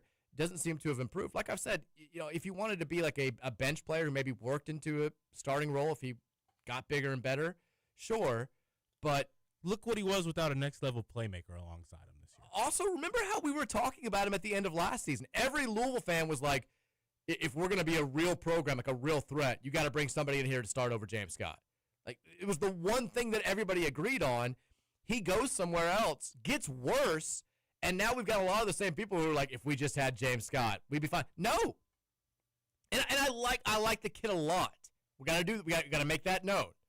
Played hard, great attitude, great teammate, all that stuff. He does not fix the issues that you have in the paint right now. If you put him on this year's team, I don't think you're any better. You put him on next year's team, you got the same exact talking points about lack of physicality, lack of rim protection, and lack of capable big man play. I'm just saying. The text continues, I'm done with the Creighton game slander from last year. It was an awful matchup for us, and we were so hampered by injuries. I'm not making excuses, but the national media and even our own fans have to realize that game was an uphill battle from Selection Sunday. Plus, we were misseeded and shouldn't have even been playing them. Yeah, Rain couldn't run. I don't think Rain wins the game, a healthy Rain, but does change the game. For sure. Yeah, I mean, look, that was the rare case of me having a bad feeling about a game and picking against us that actually happened. I wish it, I wish we had more of the Mike has a bad feeling trend from this year with that game. But it was a bad matchup. They were a good team. We were misseeded. We were an overachiever. Power conference overachievers are notoriously early exits in the NCAA tournament. And that's who we were last year. Sometimes underachievers. Arkansas last year. They get going. That talent finally steps up and rises to the top. Light just went off about St. John's in my head when you said that. Yeah, I mean, that's what we're hoping happens this year. Well, St. John's, man. I think they're about where they are. Let's take a break. When we come back, more from you guys in the Game Day Men's Health text line, 502-414-1450. It's the Mike Rutherford Show, presented by United Mechanical. The song better not have cussing in it, Roman. 1450, 96.1, Big X Sports Radio.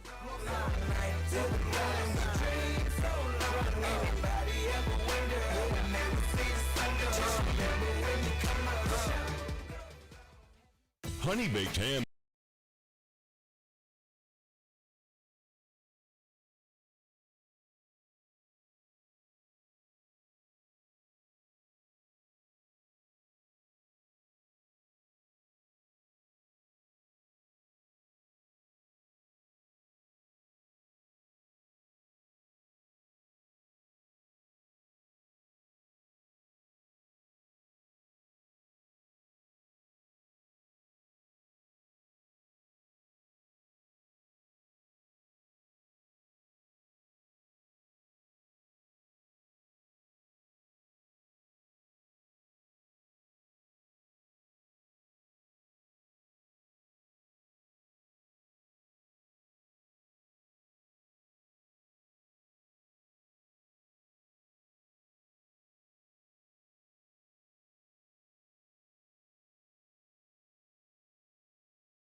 o'clock hour.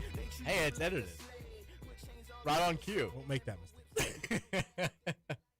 It's the 4 o'clock hour of the Mike Rutherford Show, presented by United Mechanical and Nexus Plus, 1450 96.1 Big X Sports Radio. Roman Kelly is here. Give him a follow on Twitter at Romy Bean. We've got some, real quickly, some other stuff going on. They announced the AP All-Americans today, Roman. First team, Cam Boozer from Duke, AJ DeBonsa from BYU, Darius Acuff of Arkansas. Wow. That's 3 freshmen right there. Yaxel Lindeborg from Michigan and JT Toppin from Texas Tech. Any issues with the first team? No.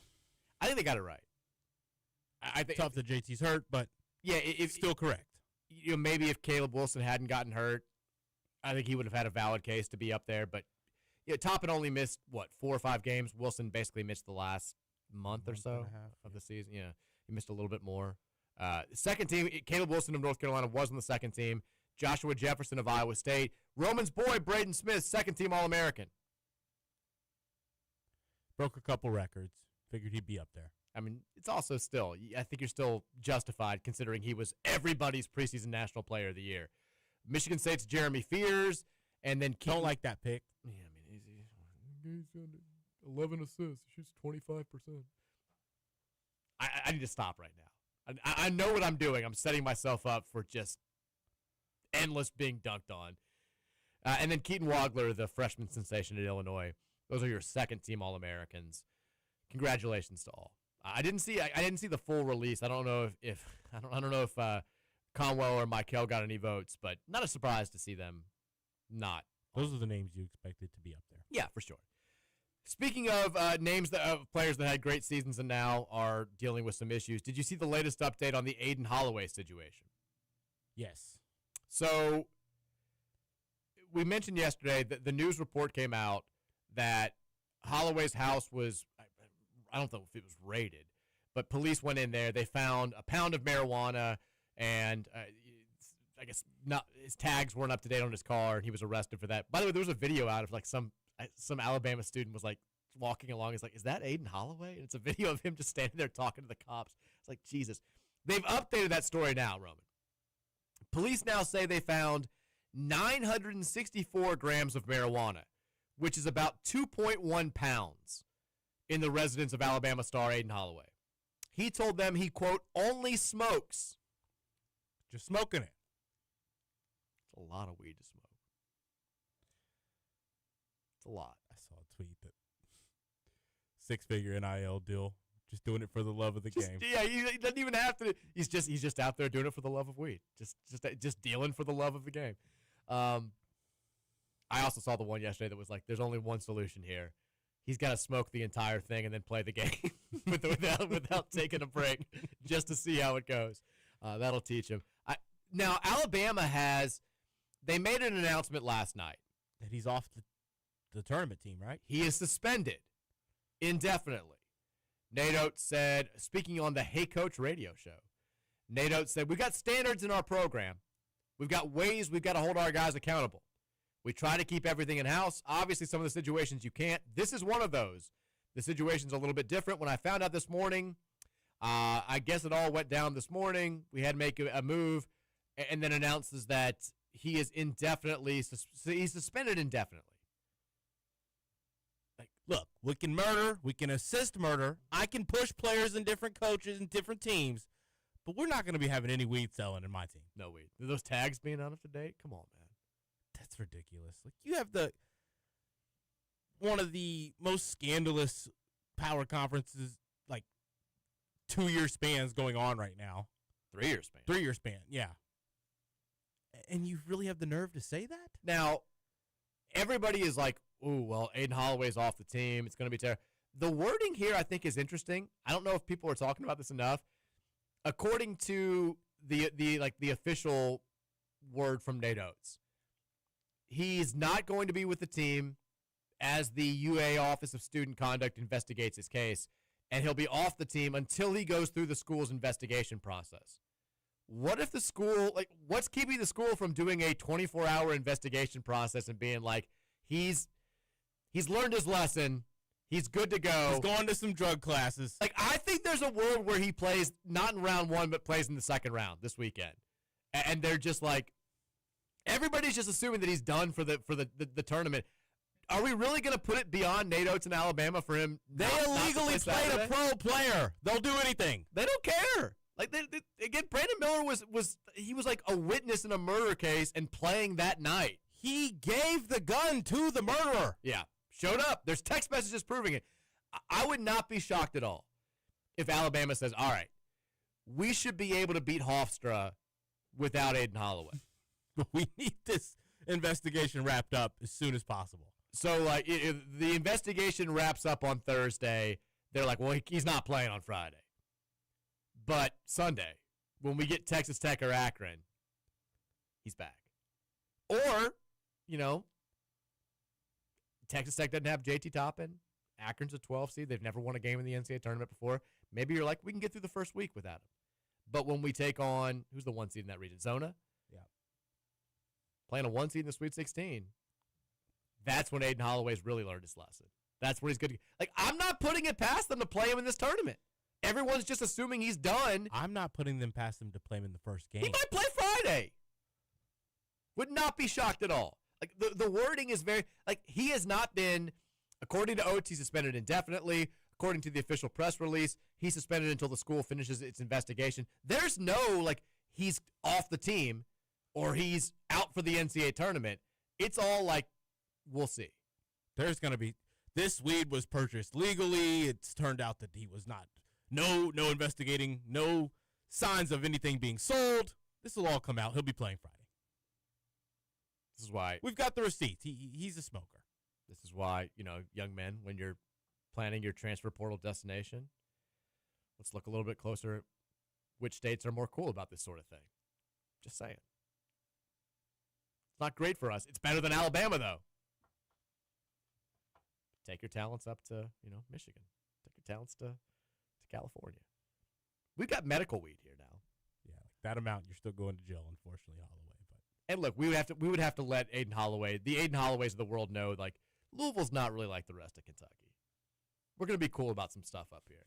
We're cooler than. But our cops may be worse than where you're from. Yeah, but when it comes to different stuff, we don't need to worry about that right now.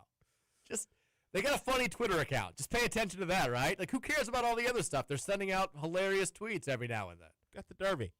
You got the Derby. That's all you need. Just come here, but we're going to give you a bag. Got smoke shops. We got plenty of weed men that'll take the fall for you here. I don't know what they're doing down there.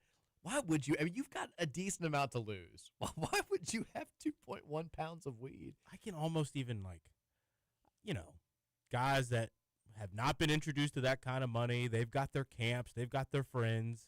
Better this than parlays, right? And I guess.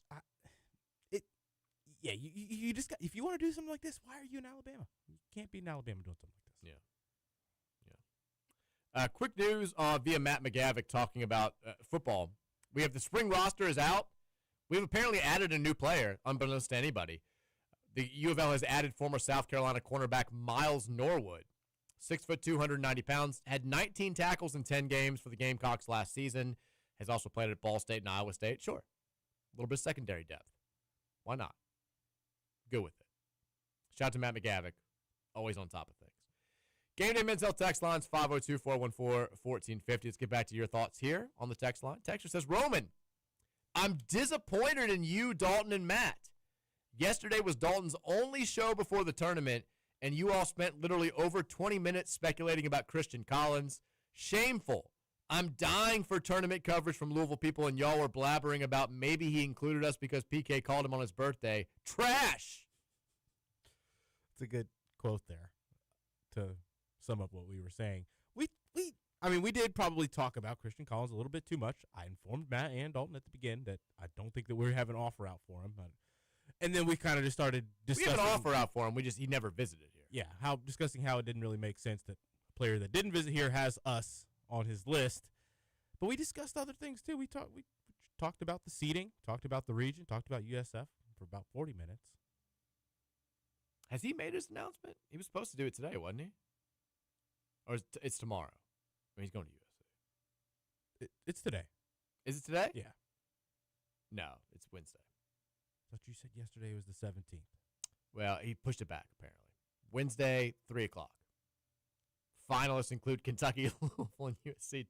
2 schools that aren't apparently recruiting him, and one that is. Oh, who knows what's going to happen? He's good. I mean, if he like pulled a shocker and was like, I'm going to Louisville, I'd be very cool with it. Take a 5-star for next year. Made a joke like he picks the Louisville hat up and then says, "Well, they don't even want me." He puts the hat back down. He's never visited here. He hasn't come on campus. If he wants to, pull a like I went to Dayton without ever visiting as a non-athlete. Just showed up first day, first time I'd ever seen the campus. If he wants to do that, cool. Let's do it. Pull a Mike Rutherford. Chris Teacher says, I'd like to address my fellow fans for a moment. We all know the many understandable reasons why we may have lost it, but we need to reclaim our swagger, our bravado, our arrogance even. We'd like to have more big wins to base it on, but you often have to believe before you get the evidence. This is the home of Muhammad Ali, for God's sake. We're going to beat you, and if we didn't beat you then, you got lucky, or we had an off night, and next time we're going to whoop your ass. Our 2 Hall of Fame coaches had many differences, but they both had swagger. They were good. They knew they were good. They made sure you knew they were good. Bleep South Florida, bleep Michigan State, bleep UConn or whoever else we play. Who cares if their star player saved a bunch of puppies from a burning building? Bleep him. Who cares if the rest of the world picks against us? Bleep them. Our role in college basketball world is to win. Let's act like it. I'm with you, Chris, 101%. Unfortunately, our coach is still learning how to act like it. Well, we're not winning the games. Like that's if we like I had this mentality early in the season. I was loving it. I was like, I remember talking about during the Indiana game, like we're so much better than these dudes. Let's make sure we beat them by 20. And it's kind of tough to maintain that same type of mentality when you're not beating anybody who's great on your schedule. I mean, I've got the mentality a little bit going into the South Florida game. But I'd be lying if I said I had it beyond that. You're going to have to show me. That's why this week is so important. If you want to regain the swagger, like something's got to happen to regain that swagger. We've been knocked down a bunch. We're up, but we're not exactly delivering any knockout blows of our own. We haven't in 10 years, basically. It's time. Let's do it Thursday. Couple jabs, right hook. And then do it again on Saturday. Might have to literally do it against Michigan State, but if they play Michigan State. Dave, teacher from Jeffersonville, says, would you take a guaranteed 2 wins if it came with a guaranteed loss in the Sweet 16? I think I would 100%. Roman, answer that. Could never do that. I'm sorry. This one is tough. If we're capable of beating Michigan State, we're capable of. Almost said something crazy there. Well, I mean, we are. I mean, I think UCLA might beat UConn in the second round. I think UConn's a little bit fraudulent. I think UCLA's got Donovan Dent playing God mode, and they would obviously be a better matchup for us than I think the Huskies would. But, I mean, I said we had the same hypothetical last week about if you could get a guaranteed win, but a guaranteed loss on Saturday, would you take that deal? And we both said no. This one I think is a little bit more complicated. I mean, a Sweet 16 run doesn't solve every problem for this program, but it's a big bullet point that we can point to and say, this is why I think Pat Kelsey can get us there.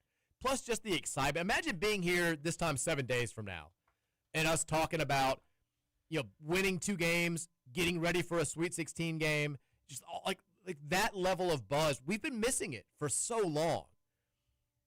I think I would have to take the deal. Would I do it ever again moving forward? No. But for right now, for this moment in time, we need this. I think I would take it. And I hate having that mentality. Dave says, can you give me... Here's why I wouldn't. Okay, go for it. I think we could beat UConn in that spot. I think we could, too. That's who it would be. But... Or, I mean, UCLA, or UCF, I guess. I don't see UCF getting there. I don't see UCLA beating UConn. I mean, I guess it's not guaranteeing the first 2 wins is in this scenario, but if you can beat Michigan State, you've showed you can play with a certain level of intensity. That means you can play with anybody. I agree with that. I'm just saying getting there, if we could just get there. Yeah, that'd be huge for the program.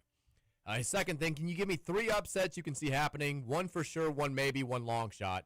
Mine are VCU over North Carolina, Akron over Texas Tech, and then Wright State and Michael Cooper over Virginia. Roman, you filled out a bracket. Do you have any big upsets? Not any big ones. I did have VCU over North Carolina, but I feel like that's becoming trendy almost Super trendy at this point. But that means wrong. I think NC State's going to beat BYU. I definitely see that. They got to get it done tonight first. But BYU, I don't think anybody would be stunned if they went one and done the way they've been trending. I've got a round of 32 upset. Okay. I don't see Purdue beating Miami. Ooh, there it is. But that's a weird one because Missouri could beat Miami. Missouri's basically playing a home game. Matt had Santa Clara beating Kentucky. I don't think it's going to happen. I think the athleticism for Kentucky should prevail, but Santa Clara's a better shooting team than them. I don't have anything too major in the first round, which makes me feel like I've got something wrong. So, but in my initial we're all going to have something gut wrong. instinct, but in my gut instinct bracket, I don't have anything bigger than the VCU upset. I like VCU over Carolina. Now, some of the 12-5 matchups, I wish we had the 12s playing different 5s. Because I think the 12s are good, but the separation between the 5s and the 12s has never been larger statistically than it is this season. Same with 13-4, which is crazy. It kind of goes to show where college basketball is headed, the haves having more than the have-nots. It doesn't mean, though— I wish High Point was playing Texas Tech. Same. It doesn't mean that every single tournament is going to be as chalky as last year's was. It just means that the days of consistently getting 13s over 4s and 15s over 2s happening more frequently might be done. I like VCU over Carolina. I do think that Akron's got a real live shot to pull off the win over Texas Tech. They've been here 3 years in a row now. The metrics have liked that team all season long. They shoot the 3 at a pretty high clip. And Texas Tech's lost 3 games in a row. They look bad without JT Toppin in the Big 12 tournament against Iowa State. I'm not saying I'm 100% going to pick it, but I like it. I know a lot of if we could get a different team playing Nebraska, I think I would look a lot more closely at that 13-4 upset. Like Cal Baptist has a couple of dudes that can really light it up. Who knows what you're going to get against Kansas? Here's the one 13-4 that I'm looking at, though. And I feel like this is the trendiest 4 pick that people have going deep. It's Arkansas. Hawaii. Hawaii plays this real unique defense where they do not help at all. It's no help defense. They're the only team in college basketball that does it every possession. It seems like that would be a terrible defense to play against a team with Darius Acuff at point guard. But sometimes, these are kids. Sometimes in the NCAA tournament, when teams go up against a look that they've never seen before, they just kind of lose their minds a little bit. Yeah. And even if Darius Acuff adjusts and he has 30, but no one else knows what they're doing, you're only going to score 60 points. You've got, I mean, Syracuse for a long time had success in the tournament when they weren't great teams. I think in large part because people were like, oh my God, a 2-3. Like they lost their mind. It became like a third grader again where it was like, what do we do? Like just freaked out and could not attack the zone at all. You've also got, let's remember, the last 2 times that John Calipari's been a single-digit seed, heavily favored in round 1, lost to Oakland, lost to St. Peter's. Hawaii keeps that game close in the second half. Calipari has a tendency to freak out a little bit and kind of panic, and I don't think Kenny Payne's going to step up and grab the reins and calm everybody down and lead them to the promised land. I'm predicting a double-digit spread in a matchup that I will be jumping on. UMBC and Howard are going to be coming into that matchup, whichever team it is, in my opinion, hotter than Michigan for what the teams that they're playing against, obviously. I mean, those teams are coming off of like 1 loss in the last 2 months each, pretty much. I think that one of those 2 teams is going to cover against Michigan, and it's going to be like some 14.5-point spread or something like that. That's going to be more than that. And I'm going to take it. I think I'm going to take them. 29-point spread. You think so? Oh, yeah. Yeah, I'm jumping on that. Don't think they upset them, but I think they play them closer than expected in that first game in that matchup. I like that. Romy going with a little 16-1 action. I think Siena's the best 16 seed. I'm shocked that they're not a 15. Jerry Mack's getting a lot of buzz behind his name. I don't know what the spread is for the Duke game. What is the spread? Probably like 22.5. I'd say probably 30 something. 28.5, 29.5.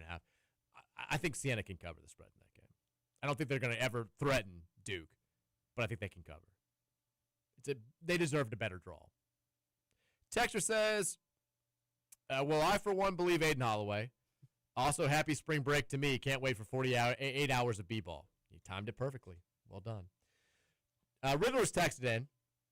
Said, Riddler here, following up on your nebulous comments yesterday about the changes to recruiting philosophy for PK moving forward. How would this year's team look differently if we had this new recruitment philosophy? We got 3 of the top 10 portal players and signed an elite 5-star freshman this season. Are you saying Conwell, McNeely, and Woolley aren't to the level of what we should expect to sign moving forward, and that it would come at the detriment of NIL deals for role players like Kaysen, Kobe, Ali Kanai, etc., to get Yaxel and Donovan Dent like players? Yes. And I'm okay with it. Yeah, same. Riddler Part 2, I'm going with Arkansas. Guards win in March. Acuff is the best guard. He's awfully good. To win it all? Sounds like it. I've seen Arkansas pick to the Final Four, and I've seen a couple people take them to win the national title. As much as I would hate it, can you imagine being a Kentucky fan? I got him in the Final Four. I can't. I mean, there was already a little bit of a civil war when Arkansas was winning the SEC tournament from people that were like, Matt Jones ran him out of town, and That was a talking point in our group chat for sure. Oh yeah, I mean it's a thing. If he were to even get them to the Final Four this year, and Kentucky doesn't make it out of the first weekend, or God forbid loses to Santa Clara, people will lose their absolute minds, and I would enjoy that. I think it would be funny. Texas says, well, you guys, for the first and only time in my Final Four trivia, I made a slight error. I somehow thought that Jaren Grant was Jeremy Grant's older brother, and it was the other way around. Me and my dad were sitting by younger brother Jaren Grant. The more you know. Anyways, we knew before you did. Look at that. Anyways, for my final 2013 Final Four trivia, it needs to be done initially without looking it up because that would make it pretty easy. So 2-part question. The day before the championship game, me and my dad went to the mall and saw a lot of future NBA guys walking around. So part 1 is, who did we see that ended up being the number 2 pick in that year's draft? Second part is, we met 2 other lottery picks from that draft from the Big East. Who were they? Sorry. Don't look it up till the end. I knew there was some kind of misunderstanding yesterday because you said it right at the end and then we moved on really quick. Jaren Grant is older. Jaren Grant. Jaren, I got it. Jaren Grant is the older brother. Are you sure? 33 years old. Jaren Grant has 3 brothers. Jeremy Grant is younger, currently in the NBA, and Jalen Grant. So Jare Grant is the oldest, then Jaren, then Jeremy, and then I didn't even know there was a Jalen. I didn't know Grant. there was a fourth one either. He's the youngest. Jaren, the older one, who played at Notre Dame. He's still in the EuroLeague. He's considered like one of the best defenders in Europe actually right now. Got a pretty decorated time over there as well. But yes, you had it right originally, Texter. Okay. Let's get to the question. So the question is, who was the number 2 pick in that year's NBA draft? And then who were the 2 Big East players that were lottery pick? Now, this is 2013, special year for us, obviously. If I'm Roman, you would probably know. I think this is widely regarded to be like one of the worst drafts of all time, right? Yes. Because this is the Anthony Bennett draft. Yes. Where he went number 1 overall. Yep. From UNLV. The number 2 pick, that's the question, right? Who was the number 2? The number 2 pick that year was Victor Oladipo. I'm 95% sure. I think he was 3. But he was. Well, now I'm 90% sure. He was supposed to be the number 1 pick. I remember that being the talking point. I'm pretty sure it was Oladipo. Who would have been 2 if it wasn't? Not Napier. Well, no, that wasn't that year. That was the year. Napier was 2014. Oh my gosh, this is right when it gets like tough for me too. Well, I think one of the Big East players was Otto Porter from Georgetown, but I think he was like 7 or 8. You're right. He was 7 or. Yes. Okay. I honestly have no idea. I'm trying to think of other Big East players that year. So we played Michael Carter Williams. He was no, that was his rookie year. No. He absolutely was not. He played because we played them 3 times that year, 2013. He was their best player. He was a freshman. Would bet a lot of money on it. 2014 was his rookie year then? 2013-14. Yeah, that season. He was at Q's 2012-13. So he was in the 2013 draft. I think he was a lottery pick, right? Because he was good. He was. He was good. All right, that's my final answer. Otto Porter, Michael Carter Williams. I can't think of any other players that would. There's a big we're missing, but I'm sure there is. All right, let's look it up. 2013. If Oladipo wasn't the number 2 pick, I'm going to be pretty embarrassed. 2013 NBA draft. Anthony Bennett was number 1. Oladipo was 2. Otto Porter was 3 from Georgetown. And then Michael Carter Williams. Well, hold on. Steven Adams from Pitt was also. How far does the lottery go back? 11. 13. So there were 3 from the Big East. Final Four trivia guy's got to get his facts in order. Michael Carter Williams is 11, and Steven Adams from Pitt was 12. So I actually remember, this is a weird memory. Shane Larkin from Miami, shout out to him for being the 18th pick as well.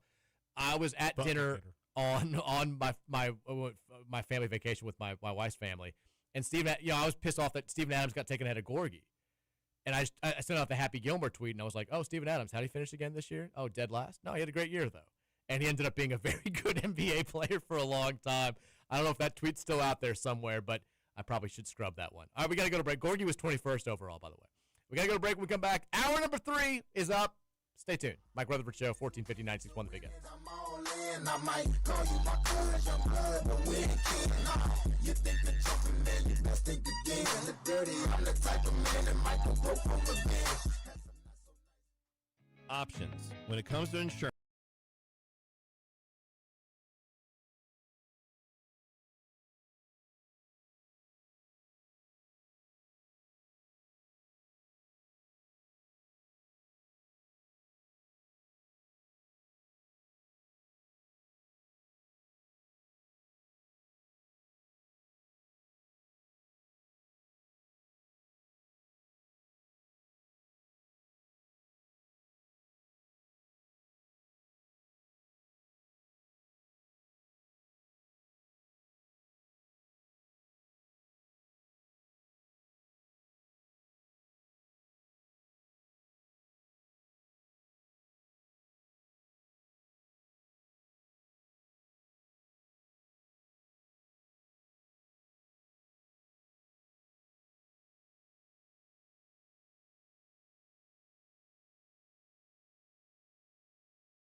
little Nelly for your Tuesday, Roman. Did you like that? Yes. Roman, are you familiar with the song Tip Drill I don't think so. by Nelly? Very graphic song. The music video, this was, we had to work harder for for porn adjacent stuff when I was growing up. It wasn't just at the, right there on the phone or the laptop. The Nelly Tip Drill video was the most pornographic music video ever made. And you could readily find it available, even if it was like blurred out. And it's all, one of Mary's friends sent her like this meme about, these are what like my kids are listening to at 13. Like this is what we were listening to at 13. And Mary's like, I don't remember the song at all. I was like, every boy who was around at that time remembers that song for one reason and one reason only. Shout to Nelly. We still love you. Unless, has something weird happened with Nelly? I think something did a little bit ago. I feel like any celebrity from the 90s or early 2000s, you got to fact check. You got to go back and Google them and see what they've been up to for the last 5 years before you can say that you still appreciate them and like them. Because who knows? Who knows what was going on? It's hour number 3 here of the Mike Rutherford Show, presented by United Mechanical and Nexus Plus, 1450, 96.1, Big X Sports Radio. Want to remind you guys, if you've been hurt in a car accident or hurt on the job, there's one place to go. It's the Collier Law Firm. Tony Collier and the crew, they got you covered. They're diehard Card fans as well. They're living and dying with every dribble this March. But more importantly, for your purposes, they all spent several years working for the insurance companies. They got their playbook. They know how to use it. If you want them to use it in your favor, give them a call today at 502-736-8141. You can also go online to collierlawfirm.com, COLYER lawfirm.com. Hurt in an accident or hurt on the job, call your law firm. Roman, I did fill out an NIT bracket.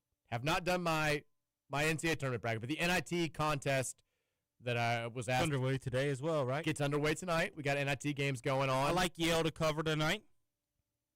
We've got Yale versus UNC Wilmington.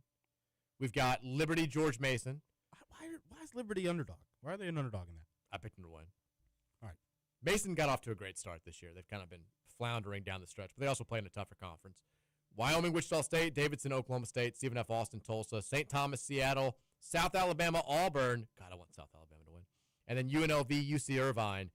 Loaded NIT slate tonight. I took my Flyers to win the whole thing.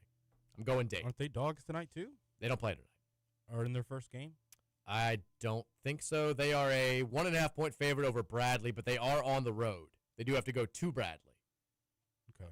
I'm riding with Anthony Grant and company. I got Dayton over New Mexico in the finals. I love how people are like, well, the NIT is now officially a mid-major tournament. Good. Cool. Take programs that actually care about this thing. All the opt-outs are happening. Most of the power conference schools, if they're going to play in one of these bogus postseason tournaments, they're going to play in the Crown because there's money involved in that. And I guess more attention, or a little bit more attention. Let the little guys that want to play. Like Murray State's playing in this. Cool. Cal's playing in this. Kind of a little guy from a big conference. Cool. Reward the programs that are still all in, that want to finish their season on a better note than they ended it. I'm all good with that. So we got NIT tonight. We got First Four tonight as well. We will make some predictions on those games coming up at the end of this hour. We have a lot of text to get to on the text line, 502-414-1450. I believe received word that the U of L men's basketball team has landed in Buffalo. They're there safely. They're good to go. We'll start some walkthrough. I've not heard from my guy Colin Sherwin. We'll try to get him on tomorrow. He was flying to Buffalo right now and then going to the open practice. We'll see what he has to say tomorrow. One last thing that I want to get to before we go to the text line. So there's all this talk about NCAA tournament expansion, Roman. And even if it is the most modest expansion possible, even if they go to like 78 teams or 92 teams or something where it's not 112 teams, where we're just doubling the field or coming close to doubling the field, what the tournament would look like this year if we'd gone this route is outrageously bad.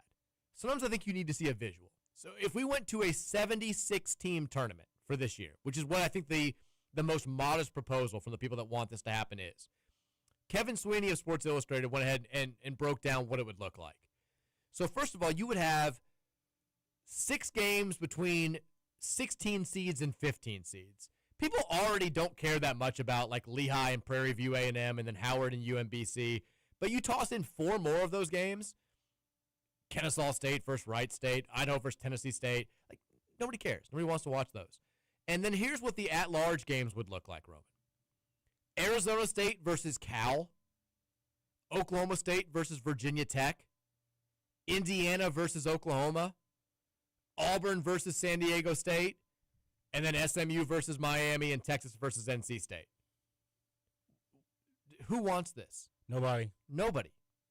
We don't. I mean, besides the coaches of these teams that could turn around and tell their ADs, like, look, I was an NCAA tournament team this year. Gamblers don't even want it that bad. No. Let these teams play in the NIT or the Crown. Play the games there if you want that. I don't need my Tuesday, Wednesday watered down with 18-16 or 17-16 Auburn versus 15-loss Indiana. Who cares? Win more games. It's ridiculous. Do not do, by any stretch of the imagination, do not do this. If you do, you're watering down the most perfect postseason in all of America. If you're going to change anything, change it back to 64 teams. That's the only change that needs to happen. Although I do kind of like the appetizer. Like, I'm excited for the appetizer tonight. Little NC State, Texas tonight. Yeah, I'll watch the hell out of that. Let's go. Still not needed. It's not. You're right. It's not. I selfishly enjoy it. But, like, if you have too much of it, nobody wants to eat, like 3 cheese sticks is okay. You eat 15 cheese sticks, you're not going to even enjoy dinner as much anymore. Nobody needs that big of an appetizer. Give me a couple spring rolls. I don't need 8 spring rolls. You know what I'm saying? Yeah. All right. Game Day Men's Health text line, 502-414-1450. A texter says, shout out to Snoop Dogg. Okay. Just no reason. No. He actually picked us to beat both South Florida and Michigan State. Snoop knows. Put up that picture of Snoop in the U of L uniform. Remember that? He was rocking the Earl Clark uniform? Yeah. Smoking on stage. Glorious. Texter says, here is my full-on, oh, look at this. This doesn't translate great to radio. But someone made a full-on, like, taped-out bracket on their living room wall. I like this. It's awesome. Used a little bit of painter's tape here. Yeah. I saw somebody doing this on Instagram where it was like a big, I don't think it was this person. I think it was like one of those influencer accounts. And they had like the full wall taken up with somebody. It looks like they're doing the same thing here. That's very cool. When I was growing up, one time for Christmas, I was gifted. Santa brought me a big, giant NCAA tournament whiteboard which is like a giant like plastic thing where you could fill out the bracket. It's like the mid-'90s. And like I vividly remember in 1997 when Louisville made the Elite Eight, like seeing how far they were on that bracket and just being like, oh my God. Like I just like staring at it. It was the coolest thing of all time. Like, getting to write them in to play in a regional final was the coolest thing of all time. I'm glad this is even cooler. Look how happy that kid looks. So excited. It's a very cool idea. Texter says, Sorry, quick. Go ahead. This is completely random. I was about to ask you if you had any green on today. I do. And I was going to have this little funny story from like 2nd grade. I remember back then not wearing green on St. Patrick's Day was a very, very big deal. And I remember I was beat up. I felt like I was on the school bus one day, and that's when it started. These kids are like, "Do you not have any green on?" And I'm like, "What?" It's St. Patrick's Day. And they started pinching me pretty hard, and I thought that was going to be my entire day in school. I started crying. I was super, super worried about what was going to happen to me for not wearing green. Made it worse because they started laughing at me. I think about that every St. Patrick's Day. That's terrible. It is. They ruined the holiday for you. It's probably why I don't like green. I don't blame you. I'm actually wearing a 1981 St. Patrick's Day bar T-shirt that I stole from my dad like 25 years ago. Little snug, Roman. Used to wear it pretty frequently. Little snug these days. But yeah, he had like an old drawer where he had some old shirts. I was like, this is a cool little vintage-looking shirt. Just ripped it from him. Been wearing it ever since. But yeah, I'm rocking it underneath I got to go all Louisville stuff this week. It's Pride Week. We're celebrating. You got to show your team pride. Get ready for Thursday. It's all cards all the time this week. I had to take down but like deflated the cardinal bird on the front yard. Windy out there. It's too windy for the storms. I didn't want him like getting all ripped up or God forbid like someone else's yard. Can you imagine looking out the window and just seeing a giant cardinal bird floating 70 feet up in the air, just going down the street. Like, oh my God. So we deflated him. Then I tried to get him blown back up this morning, and it was like half frozen because of all the snow and all the moisture. So I had to like get the ice off of him. He's back up now, though. He's good. He's ready to go. 48 hours. He's counting it down now. How's the light ghost been? Not around for a while. Tournament times when he showed himself. Last year, right? but that ended up being bad news. Well, this is probably good then. Yeah, I mean, he hasn't been around for like 3 or 4 weeks. I mean, if it happens now, I honestly hadn't even thought about it. But if it happens like in the next 2 days, I'm going to be pretty nervous. It's not going to be good. I have something I have to confess as well. Okay. This is the most honest radio show in Louisville. Kevin Uselis, who gives us our candles. We love Kevin. Candle guy. He gave me a 1986 National Championship candle cup. I got one of those too. Burned it for the SMU game, and that was it. It was all out. Didn't have it for the Miami game. Oh.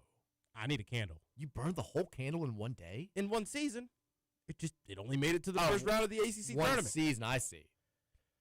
Well, okay, so I burned it for the Duke game when we lost by 31. I have not brought it out since. I mean, my thinking was sound, where I was like, oh, I forgot, I'd forgotten about it. I saw it in the cabinet, and I was like, we beat Duke in the 1986 national title game. Let's bust this bad boy out. Like, the good vibes. And if you remember, I was pretty confident going into that game. And then we lost by 31. I have not brought the candle back out since then. And I'm not going – I should have probably done it like for a game that we were going to win easily. But you can't – I can't debut. I can't bring it back out for the NCAA tournament. Got to keep that tucked. Yeah. can't whip it out in the tournament.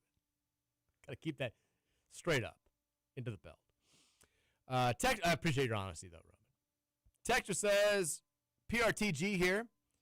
Mike, I had to fact-check you on the Dolphin slander, which was bull jive, but the highlighted portion of the picture below is hilarious. We're going to wax SFU because then Pryor can get revenge on Fears as the basketball gods will. Now, those are different Fears, but still. That counts. Just family. We're taking them out. Roman has an Airbud and didn't approach PK to get it on the team. I don't know what that means. Okay, so this says aggressive sexual. Some solitary male dolphins have exhibited sexually frustrated behavior attempting to mate with or isolate swimmers. What are you calling me out for? I told you, like, that dolphins, there have been stories of them helping people and also stories of them, like, bringing them out to sea and drowning them. This says what you just said the exact same thing. There have been repeated incidents where dolphins have repeatedly pushed or jumped on swimmers, forcing them underwater. I was right. He's talking about my dog, and I was playing basketball outside on Sunday. I think I was doing that. Well, he said he was calling out me. Yeah. He was wrong about that. I still think Gerald, that whole thing is real. I'm convinced. I want to be taken down to Gerald's kingdom. I'm ready. It's the story of how I die. Like 20 years from now, I'm like, let's just do it. Florida Dolphins probably aren't even trustworthy. That's true. Texas, how do you feel about West Penis saying they're a better team? We better not get punked by this loser fan base. I don't care about the fan. Just don't read your mentions online if you're that worried about it. I mean, you want him to shut up? Go out there and shut him up. He's going to be talking the whole game. Like I'm telling you right now. I started the show by saying this. I'll repeat it now. You are not properly prepared for how much you're going to hate this kid when you watch them play. And that kind of makes me just want to, Pat, pull Adrian Woolley to the side. Say, listen, make his life hell from start to finish. Like, this is one of those situations where I don't know how Pat Kelsey handles stuff like this. If he's like, hey, guys, like, just ignore it. Or if he's like, done this like you're bleeping blood boil. But like last year's team, the stoic route was the correct way to go with these kind of situations. Let Waterman kind of do his thing. But outside of that, everybody keep your head on straight. I want you to get him fired up. Yeah, we need energy. I mean, hearing from, you heard for years stories about how, and he would always downplay it publicly. But Pitino loves stuff like this. Pitino would just be like, this is what they think of you. It's kind of stuff that makes me want to suit him back up. Well, he would also just make up stuff, too. Where he'd be like, they're talking about your moms. And it's just like, what? Like, that you're the worst team they've ever seen. He's like, they're saying that you can't guard them. And he was like, well, who's saying? How would you even know what they're saying behind closed doors? And he's like, coaches talk. I know what I'm. But he would, if this was made public, he'd be playing it on a loop in the locker room, making sure that everybody saw it. I don't know how Kelsey handles this sort of thing. I don't know how this team will handle this sort of thing. But it's like, you should take it personally. You should go out, especially when it's a kid who every time he makes a three, he's gesturing to the crowd, he's screaming in your face, he's letting you know about it. If you don't want to go out there and shut up a player like that, he's going to go off against you. Like, you should take it personally. Go out there. You're playing for your pride. Send a message early. I wouldn't hate it. Texas's Field of 68 had a 6.5-hour bracket special on Sunday with rotating guests every hour. I finished it up today, and I don't think one person picked us. Most were picking Santa Clara over UK2. Others that I've noticed, SVP USF, Billis USF, Lenardi USF, Jay Williams USF, Greenberg USF, Seth Davis Louisville, Rothstein Louisville. Know what that is? It's rat poison. I mean, okay, I'm glad that Greenberg and Lenardi picked USF. I'm not thrilled that Seth Davis and John Rothstein picked Louisville. I feel like SVP has good predictions usually. SVP also, like, he cornered himself with that tweet right after South Florida kicked the crap out of Wichita State. And he put that tweet out there like, I don't know who. Like, he basically, like, confirmed, I've got to pick you. You can't say something like that. Yeah, true. And then an hour later say, like, USF loses in the first round to Louisville. Cornered himself. Texas Mike, where's the best kid-friendly place to watch the game on Thursday? We're looking for cheap beers and good vibes. Red, no UK fans. But also, my buddy is bringing his small kid. Might be a tough ask. It's an impossible ask. Get a booth at B-Dubs. One, I hate to even say this, but unless you're doing a watch party at somebody's house, there's not going to be a public place where you can guarantee no UK fans, right? No. They're cockroaches. They're everywhere. Maybe Cluckers. They'll be there. You could watch the game. You could be like, I feel like the penthouse at Galt Hotel would be fine. There'll be one in there. Wherever you go in the city, or any city, there's going to be a UK fan there if you're going out in public. If it's that big of a concern, take matters into your own hand, watch party at somebody's house. Granville at that time of day is still a restaurant. That's not kid-friendly. Not really kid-friendly during a game. There's no kid-friendly place that you can go during a game in public. There's going to be cussing. There's going to be people screaming. There's going to be people drinking. It's an impossibility. There's a couple bigger B-Dubs, though. You can maybe get a little corner spot. B-Dubs probably is the safest bet because it's big enough, too, that you can go somewhere and kind of avoid the big crowd if you want to and be away from the bar scene but still be able to go over there and get beers. Can't do Tin Roof. Can't do Gerstl's. No. Any, like, traditional bar is going to be tough.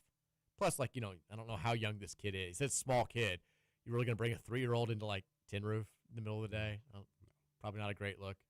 Drake's, maybe. Sit outside. Texture says, just listening to yesterday's show. Oh, this is a KRC text. Peak, please stop with the bitterness towards Cal. Please. Typical KSR employee. I had to skip through the convo. I just can't listen to that bleep. Stephen Peak hates John Calipari. Hates him. Talks about him terribly here at the studio. Can't stand him. Loves Mark Pope. Peak actually told me before the show, like 3 days ago, Pope could not win an NCAA tournament game for 10 years, and he would still think that he should be the head coach at UK. That's what he told me. If you got issues with him, with that statement, feel free to tweet at him, at Stephen Peak KSR. Love you, Peak. Texas says, this Wiener Dog guy. Wiener Dog guy hadn't texted in a while, since January. Sheesh. Pat better win this damn game. USF fans are truly unbearable for being a completely irrelevant school. That is AAU accredited university with over 55K students. I'm not reading all these stats.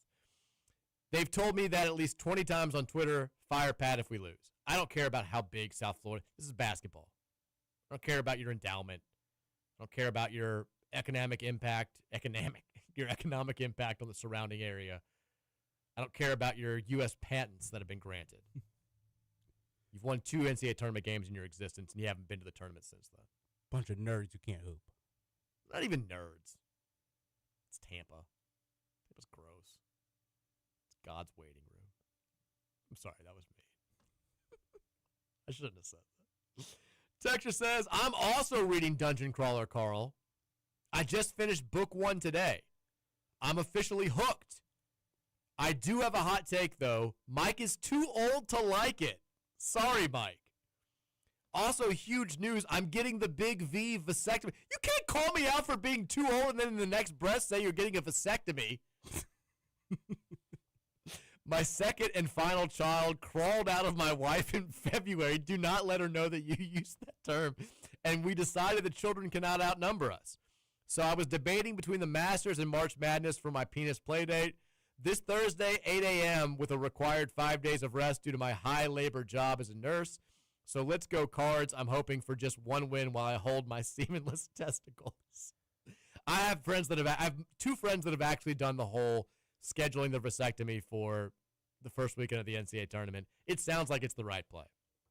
You can't say I'm too old to like Dungeon Crawler Carl and then be like, by the way, I'm getting my vasectomy. You can't be that much older than you. You can't be that much younger than I am when you're already calling it quits. It's not an age thing. It's an interest thing. You know, I feel like because I know guys older than you that are big time nerd gamers. You know, the games that they play are very intricate, first person, wizard this, dragon this, soul catcher this type of thing, and they've been into this kind of stuff their whole lives. They would be into this, but you just don't partake into this kind of stuff as much. You know? I really don't. And I'm not opposed to like fantasy, sci-fi stuff like that. And if you're going to do it, why not do it on like a thing. mainstream thing like Game of Thrones or something, you know? So I get well, it. You know how I feel about that.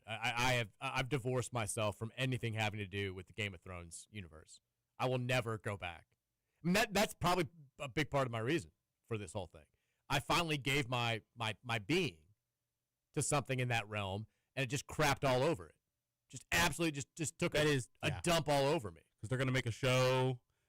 There's this big, like, if the actor for Carl doesn't have the audiobook reader's voice, I'm not watching it. There's all this kinds of crazy This is going to be like people with the, what was the Jennifer Lawrence one?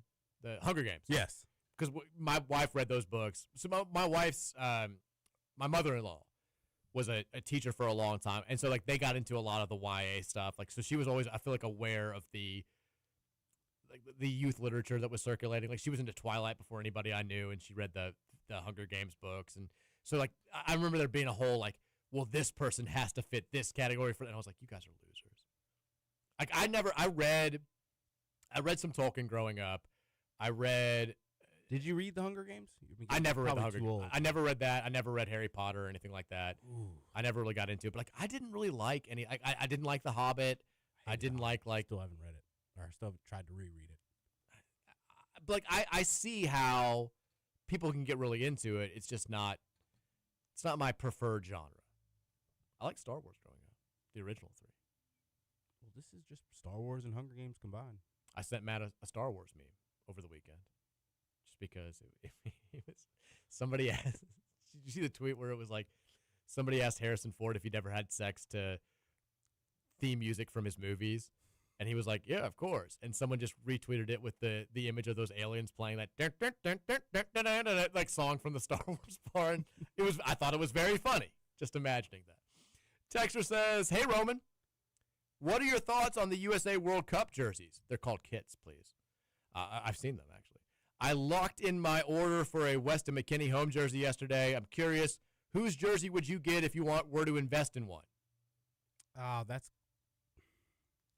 like these jerseys. I kind of feel like they're a little bit of a buying into that early 2000s, early 2010s kind of a look. I mean, you have to go Pulisic, right? I would not. I would not. Why? Because Pepe's my guy. I'm a Pepe fanatic. I'm getting a Pepe jersey. I'd go if not McKinney, I'd go Pulisic. I like Weah. I like the way that his looks with that 6 as well. I'm going Pepe or Diego Luna.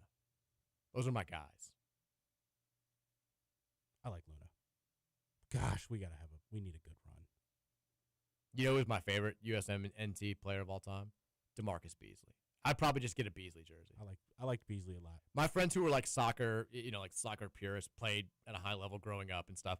Like they just like hated DeMarcus Beasley. It only strengthened my love. They're like, he's killing us. I'm like, he's taking over because I don't see the game the same way they do. I'm like, he's dominating. Also saved us a few times too. He was great, even when he was playing at like 38 years old. That's my guy. My World Cup fantasy team name every single year is DeMarcus is my guy every single year. Texas, don't worry, Roman. We'll get Mike into the dungeon eventually. Also, don't worry about actually trying to follow the iron tangle. You're not really supposed to. You guys are losers. Yeah, Okay, I'm out. I'm already out. Agree or disagree, the team with the best three-point percentage wins Thursday. I mean, the smart money's on agree. I don't think it's like a necessity, though. I think we could win this game shooting slightly worse from three than they do. If we lose shooting a better percentage from three than they do, I'd be very surprised. And also, I'd want to die. If we lose to this team going like 12 of 24 from three and they shoot it like a 37% clip, something has gone incredibly wrong. We have played the sloppiest, worst basketball you've ever seen, and it'd be a hard way for the season to end. Roman, don't worry about actually following the iron tangle, though. Yep. You're not supposed to. Just letting you know. I'm trying to. Don't follow that iron tangle. The author has a preface page at the very beginning. Like, literally, don't try to do this. Don't try to follow it to the end of the book. So, of course, naturally, I'm trying to remember every little detail I can. Jesus Christ. It's going to be a whole thing. You should have waited till summer to start reading these books. Told you. It's going to be all done by the time we get done with basketball now. Got to go to break. One segment coming up left. We'll run through the text line. We'll make some predictions for the night ahead in sports. Then we'll call it a day. Rutherford Show. Big X.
If you do that,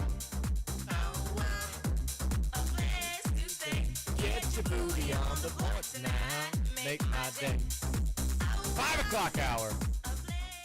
Mike Rutherford Show, presented by United Mechanical and Nexus Plus, 1450 96.1 Big X Sports Radio. About to run through the Game Day Men's Health text line one last time to make sure your thoughts are heard on the radio, and then we'll make some picks for the night ahead. Those picks brought to you by Chad Hennessy over there at Insuramax. Chad Hennessy, proudly serving the Louisville area for over 25 years. Give him a call today at 502-479-4085. That's 502-479-4085. Roman's Ticket Punchers back today? We're back. Back today? Yes, sir. Ticket Punchers, 5:30 to 6. Keep it locked right here. I don't think we'll have Triple Punch Parlay coming up today, presented by Chad Hennessy and Insuramax. What are you guys punching? NIT, NBA, NHL? Probably some NHL, NBA, and then this World Baseball Classic? First four, man. First four? World Baseball Classic? We got USA, We do Venezuela have USA tonight. Tonight. Going for the whole thing. Taking the under in that one. The whole shebang. Let's get it done. All right, I want to make sure we get to as many texts as we can. You guys have big-time thoughts on this USF game. We appreciate that. Let's go. 502-414-1450. Texter says, hasn't the theme of this season been a revenge tour? How did it go for Cincinnati and Memphis? This game is for 2012 senior night. Kyle Kirk must be avenged. I like this thinking here. We haven't forgotten. Got it back with UK this season as well. Cincinnati, Memphis, Indiana. 2012 senior night, Roman. Even though we beat Indiana last I'll time. never forget it. The game, we scored like 51 points, got beat. Only senior night loss of the Patino era. I slipped on a senior poster and spilled my beer on myself and the lady in front of me. Horrible moment. Quacky, my arch nemesis, debuted during this game. I called out Quacky. I then was reverse called out for not being, I didn't realize he was like the mascot for the Make-A-Wish Foundation or something very nice, and I felt bad about that. And then they were very not cool about it. They were like, I actually kind of hate you. And that was not, the whole night was just, it went off the rails. Beer spilling bully. I was. Slipped on my senior poster too, ripped it. Terrible. Knowing you stole someone's beer and stole someone's poster. Did not steal anybody's beer. May have taken a poster that was lying around. Don't know if it belonged to somebody. Definitely didn't steal the beer, though. You still have all those old posters? No. I think some of the ones that I had when I was younger are, and my parents kept everything. They're in like a billion boxes down in their basement. I think I've got some of those. I know I've got the DeJuan Wheat, Alvin Sims senior poster. We've got the Wheat Fast Break of Champions poster up here, which was donated to us. I've got a few, but that one probably don't still have lying around. But yeah, this is revenge for that. It's personal. Texas says, Mike and Roman, I've got a question for you all. I've got a challenge where we all draft 7 players whose seed must be at least 33. The hell does that mean? What? Their overall seed? I have no idea what you're talking about. Okay, I see what you're saying. The team, the seeds of the team, all they have to add up to at least 33. In the West, Darius Acuff. In the Midwest, Milan Chilovich for Iowa State. Tavari Johnson from Akron. South, Kingston Flemings and Tyler Tanner. East, Cam Boozer and Donovan Dent. Or Tyler Badunga. Take Donovan Dent. Come on, man. What are your thoughts? Anybody I don't have that I should be looking at? I mean, that's be a convoluted answer. I like your team, though. I think Fleming's is a good pick. I think Houston's going to play deep. I think he's going to score a lot. Acuff obviously has a good shot. Donovan Dent's in God mode right now. If you're trying to get that the 7 seed, I feel like couldn't you just take a bunch of players from like 1s and 2 seeds? If you're trying to, 7 players.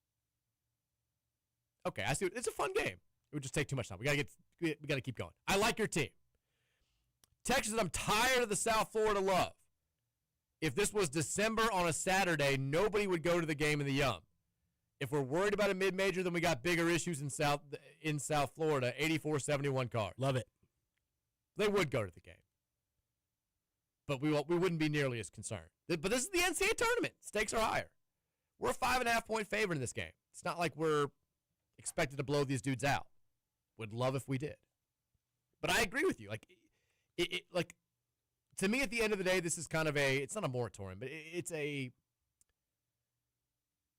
this is a defining game for Pat Kelsey. it doesn't ultimately make or break his legacy here. But if you're not, if we are going to be the big bad Louisville program that we want to be under your watch, you should go out there and you should beat South Florida. They're an 11 seed, you're a 6.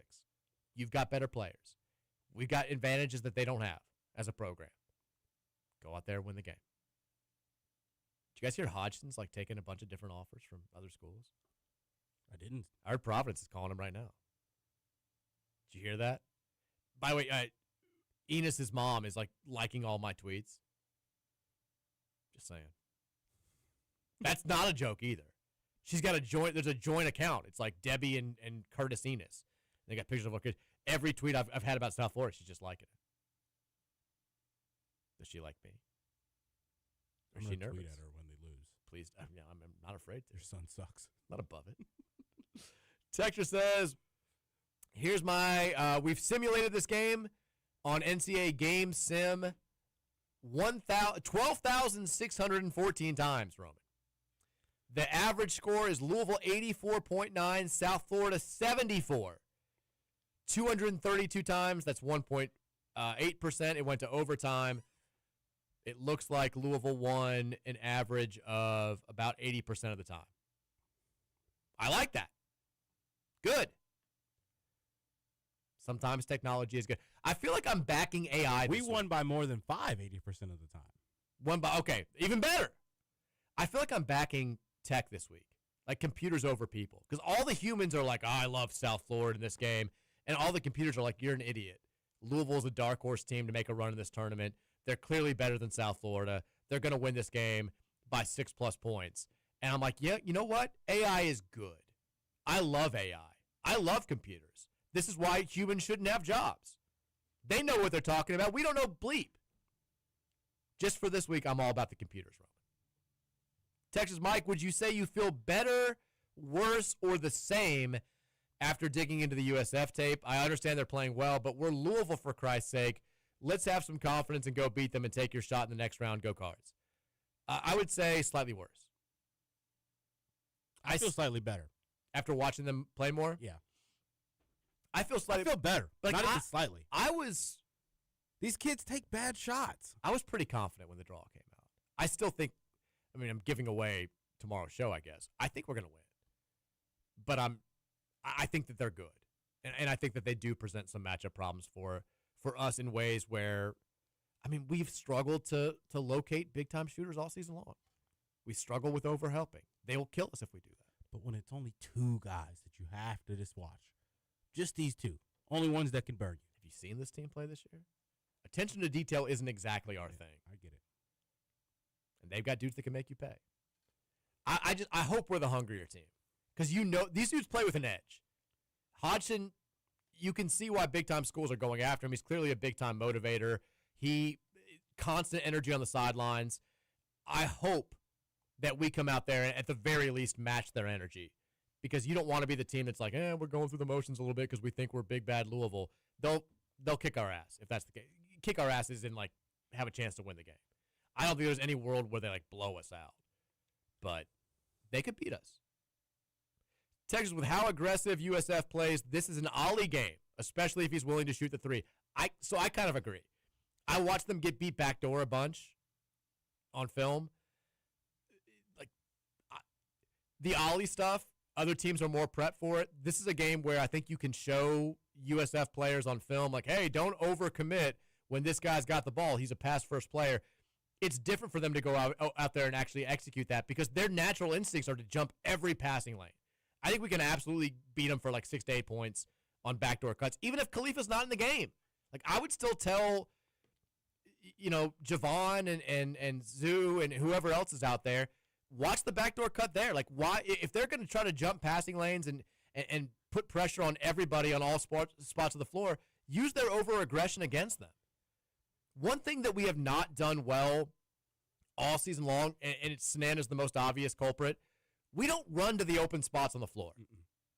That's a classic thing to do. We just kind of, there's an open spot on the floor, a guy gets double-teamed, and the guys who are off the ball just stand there. Run to the open spots on the floor. There will be open spots all over the floor. These guys play a frenetic defensive style where they're just all running around. Javon does it. Javon's the only one who gets it. Yeah. That's why he's so good. That's why he's always wide open. That's why he's averaging the level of points. He's getting cheap points every single game because he knows where to be for easy layups. Texter says, Mike, I'm just hoping for a run. We need it bad. I got to thinking about it. We could truly say our last big-time memorable tournament win was the 2013 title. 2015, I think. Yeah. I feel like the 2014 Kentucky loss killed our soul. It did. But we've really lost our tournament mojo. The 2 games before it weren't memorable opponents. They weren't. I mean, they were closer than they should have been, too. We damn near lost to Manhattan first round. 2015, we made the Elite Eight, but we got a favorable draw. 2017, we didn't beat anyone of note. And then 2019 and 2025, we lost round 1. Tell me I'm wrong, but we really need a memorable tournament win in a big game because going back through the years, we've really been waiting for that one since 2013 for that big win. I mean, I think anytime you get to the second weekend, I get it that we played NC State and not Villanova, who was the 1 seed. Anytime you win a second weekend game, it's got punch. It feels like a big game. I mean, I remember celebrating that one and being over the moon excited. And you're right. I mean, Northern Iowa round 2 was not a big name opponent, but that was a good team that year. We kind of punked them a little bit, but I see your point for sure. I mean, if you want to say that though, I think Thursday's game wouldn't even qualify. You'd have to beat Michigan State on Saturday. Yep. Texas Mike, you should just combine Pinion and Enos when you refer to them just to make them easier to talk about. The Pinas boys. Pininas boys. Sounds like the Penn Dennis Club. Texter says, Mike, Creighton Karen has us losing in the first round. Vibes are now at an all-time low. Need her to switch that up or we are done for. What was this about again? Creighton Karen? Yeah, who's that? No idea. I feel like this is a reference to something that we said on the show, and I can't remember. No. Is it I'm assuming it's a Creighton fan media type of person named Karen. I did not follow. Mike, I'm not worried about SFU's guard. Are we calling them SFU on purpose? Shut the bleep up university? I like that. I'm not worried about SFU's guard. If we can shut down a guy named Booby Milker, we can shut down West Penis. I like that text right there. I think Enos is really good. The Pinion kid is a great shot maker and a lethal threat. Booby Miller's better than both those guys. There's no question about that. And so is Pierre. I think Jerron Pierre is better than both those guys. We did a terrific job. They're different types of players, but we did a great job against both those. So is Donaldson. Just a week ago. Yeah, Trey Donaldson's fantastic. I agree. If we can, that's 3 pretty good guards that we had a good week against last week. If we can give the attention to detail necessary to slow those guys down, we should be able to do a pretty good job on these guys. Just don't let them make catch and shoot threes. And don't throw the ball to their hands. That too. Texas, I love that was unedited. Bleep them just like the UK game. Don't know what you're talking about. Okay. If that had happened on the show today, it is kind of good vibes. That was that was my thought after I heard it. Our happiest win of the season. I don't know what you're talking about. Our happiest win of the season was when the tagline the whole week was bleep them. Texas, I audibly guffawed at work when Mike Shinoda dropped the F him. By the way, I work at the FCC. Good text. Lazar guy said, I'm walking my dog, and he just took a John Cards 15. Come on, guys. Texas, they're definitely more athletic despite being an American team, having a hard time seeing their top scorers not getting theirs. Groundbreaking analysis here, but we're going to have to knock down open shots. Last 2 games, we were 23 and 25% from 3. That's not going to cut it. We shoot 25% from 3 in this game, we're going to lose. Also not groundbreaking analysis. I agree with you. I don't think they're more athletic. I do. I think more intense it gets misconstrued with more athletic these days. Have you seen their dunk montages? Like, they got dudes who, like, they are cramped. I mean, Nelson's one thing because he's 6'10", but he's like reverse alley-ooping. The Brown kid's 6'2", and he's yamming on everybody when he goes up there. Like, they've got some studs. They've got some athletes, no question about it. But now the good thing for us is they're like 6'2", 6'5". So Nelson's the only guy who's like 6'10", just freak. Their other players are at least shorter, but they definitely they've got athletes. Or they can they're going 8 deep most games, right? They played 8. I think they're both their conference tournament games. I know the championship game they've only played 8 guys, and only one of them played more than played double-digit minutes.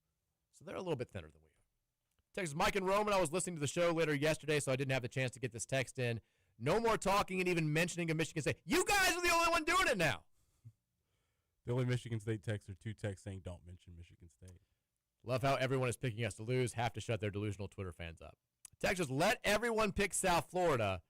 Damian Lee and I know what's up. It's the classic The Ville versus everybody t-shirt. Love Damian. Don't love that he was at the game that we lost to Miami last week. By the way, Rain Smith going to Buffalo. Shout out to Q in the back there. Love Q. Texas, there's a 12-year-old Rain boy Smith going to Buffalo? He said it. I knew right when I said that someone's going to call me out for that. Ohio guy says, see the link above if you want to get under Brian Hodgson's skin. Start DMing. Start DMing USF players to transfer. If Hodgson does leave for Providence, will he still beat up any of the Louisville coaches at the Final Four? What was Brian Hodgson has a message for anyone in his USF players' DMs. Any of these clowns that think they're going to reach out before the season ends and start sending DMs, I will find you. I'm not like the rest of these coaches. We will have a face-to-face conversation. It may work with other people. It doesn't work with me. I will find you. Got a tough guy on our hands here. He is kind of a tough guy. I'll find you and tell you not to send those DMs again. I'm going to DM Pinion right now. I'm DMing Penis right now. Texas Fort Minor sounds like the Army-based Scoots would prefer to go to. Come on. Trevor Stepdad says, Roman coming in yelling during the middle of Mike's scouting reports with bad ideas reminds me of when Mike would be talking sports and Trevor would bring up a random movie scene from an 80s movie that has a 3.8 on Rotten Tomatoes, thinking he was making a good comparison when in reality it has nothing to do with anything going on. I don't think you came in yelling when I was talking. I was, I think you were great. bad defensive ideas, but that's what I do. That's fine. Give out some unorthodox defensive. There are When I was no telling Bad Sam, ideas on the show. Sam put Michael or put Kanai on Enos, that's probably what he's talking about. Just kind of blurted that out when. I mean, if he that hits a got couple brought up. threes, I wouldn't hate it. I think if he starts getting downhill off the dribble and consistently getting to the basket. Yeah. Texas, Virginia is an overachiever. If Wright State wasn't so bad, I would have them bounced in round I one. wanted to bet Wright, or not bet, but pick Wright State bad. I don't believe in Virginia. Everyone's now starting to believe him because they played with Duke. It's like you played. It makes me think more about Duke than it does Virginia. They're playing down 2 guys. Texas, I listened to the CC Pod earlier and was cracking up when Dan refused to talk weather. He only wanted to talk vibes. I mean, Dan just does not listen at all. Just talks about whatever he wants to talk about. I'm like, I was asking you about the weather in Columbus, not about the tournament vibes. Texas Mike, I agree with the person about Dalton and Roman. I'm a big fan of Roman, but Dalton is literally a Kansas fan and then an LSU football fan, not a true fan. Why is he hosting a U of L show? He is a U of L fan. I thought he was an all cards guy. He grew up as a kid. He has some Kansas ties and some LSU football ties. Get him out of here. Those were never bigger than in his Louisville fandom. Okay, good. Texas says, what if the Sweet 16 loss was going to be by 20-plus? Would you still take the deal? Yeah. No. I hate this. I hate being that way. I would. This year only. Texas off topic, but I saw Kewan Brown switch his number to 5. Lakai Tompkins is now 22. Can't wait for the first game tweet about how Kewan is going Duke Watson on us because he hasn't even gotten in the game. I didn't see that. I didn't see this either. There's no reason Roman's MC nickname shouldn't be Lord Loco, running around making fans shotgun locos during halftime. You'd probably have to get the Loco people to agree to some sort of sponsorship. Yeah. Be great. You also would be sued a lot when bad stuff happens to the people that were shotgunning locos. Texas, I love Tip Drill. I can't read. I don't think I can read that one. And I'm a girl, St. Lunatics, baby. It's wife material right there. Tip Drill. Look it up. Texas, 15 cheese sticks would be a great name for a problematic 90s band. Texas says, shout out Snoop Dogg. How about Mike Day? LOL. Clay, whatever his last name is. I have no idea what that is. Mike Clay's bracket has Miami beating Louisville. Who's Mike Clay? Am I supposed to know this? Has Miami beating Louisville? Yes, in the national championship game. Say that means we were in the championship game. Texas says, I'm not going to read that. Texas, out of all those teams that U of L beat below Ken Palm top 40, did U of L beat any of them without Michael? Well, yeah. Below top 40, what are you talking about? We just beat 2 last week. Miami's 31. SMU is what? 39? So, yeah, that's the answer. Texas side note, happy St. Patrick's Day from one Dayton alum to another. Do you have a radio-friendly story to tell about SPD up there? No, I don't. I've got a non-radio-friendly story. Mike, how garbage is it that whenever Dayton makes the NIT, they can never host games because of the first four? Fire AG, we need better results out of Dayton. It does suck. Like, they've got to go play Bradley, but I think the bigger issue is Dayton not making the NCAA tournament. Chris the Plumber says, shove your economics up your asses, USF. Also says, gas gets above $4. I'm not doing it. I'm not doing it. We're not doing the gas stuff. Texter says, I apologize for not playing the seed game. Sorry. Texter says, Mike and Roman, if you had to get one Louisville player tattooed on your back, who would you pick? Any ex-players? Earl Clark. Ooh. Montrez. Could you get like the Trez dunk against Michigan? Because that would be the go-to. That image. Get the yell after. Yeah, that'd be cool. I get the whole team on stage holding up the trophy. Luke telling everybody that he's about to get so messed up that night. Great moment. Texas against Davidson in 2012. We were a 6-point favorite and won by 7. When we were a 6th seed in the East bracket back in 97, we beat UMass by 8 in the first round in Pittsburgh. Great game. Carmelo Travieso, Edgar Padilla, took them out. Everyone was terrified about that game, too. Everyone was saying, UMass was the year after the refuse-to-lose team. They were going to shock us. We were pretenders. Took them down. Also, I'll add to your text, Stallworth. Brian Wilson, the guy who's calling the game, first game he ever called in the NCAA tournament, there was a graphic about this yesterday, Louisville-Davidson, Thursday afternoon, 2012. The afternoon vibes aren't that bad anymore. Text says, bleep West Penis. There we go. Ohio guy says, it's hilarious how the kid reading Dungeon Crawler Carl during March Madness has the audacity to call anyone a nerd. Takes one to know one. Oh, Ohio guy. Boom. Texture says, Duke Watson was working out at the U of L Student Rec Center today. I guess he's finishing the semester here before he heads to UCF. Really? That's kind of weird. Yeah, working out at the rec center. Also missing spring. Sounds like you don't have access to the training facility. Well, yeah, he's not on the team anymore. That's wild. But why is he not at UCF for spring football? Did something happen with like transcripts or something? I don't. That's very strange. I would say so, but he's going to UCF, so couldn't matter that much. Shouldn't be too tough. So also, K9 was at O'Shea Saturday. I told him to be more aggressive and said, I don't know, when asked Michael was playing. I'm sure he appreciated that. I'm sure that's what Kanai wanted to hear in the middle of his St. Pat. Hey, man, why don't you be more aggressive out there? If he plays well, I'm giving this texter 100% of the credit. Texas that just filled up for $3.89 a gallon. Only place to get gas below $10 here soon will be White Castle and Taco Bell. It's a good text. All right, let's make our picks for the night ahead. Brought to you by Chad Hennessy from InsureMax, proudly serving the Louisville area for over 25 years. Call Chad at InsureMax today, 502-479-4085. World Baseball Classic Championship, Roman. USA, Venezuela. Who you got? I got USA in this one. I'm taking the Americans. But I'm taking the under 8.5. Let's go. Boom.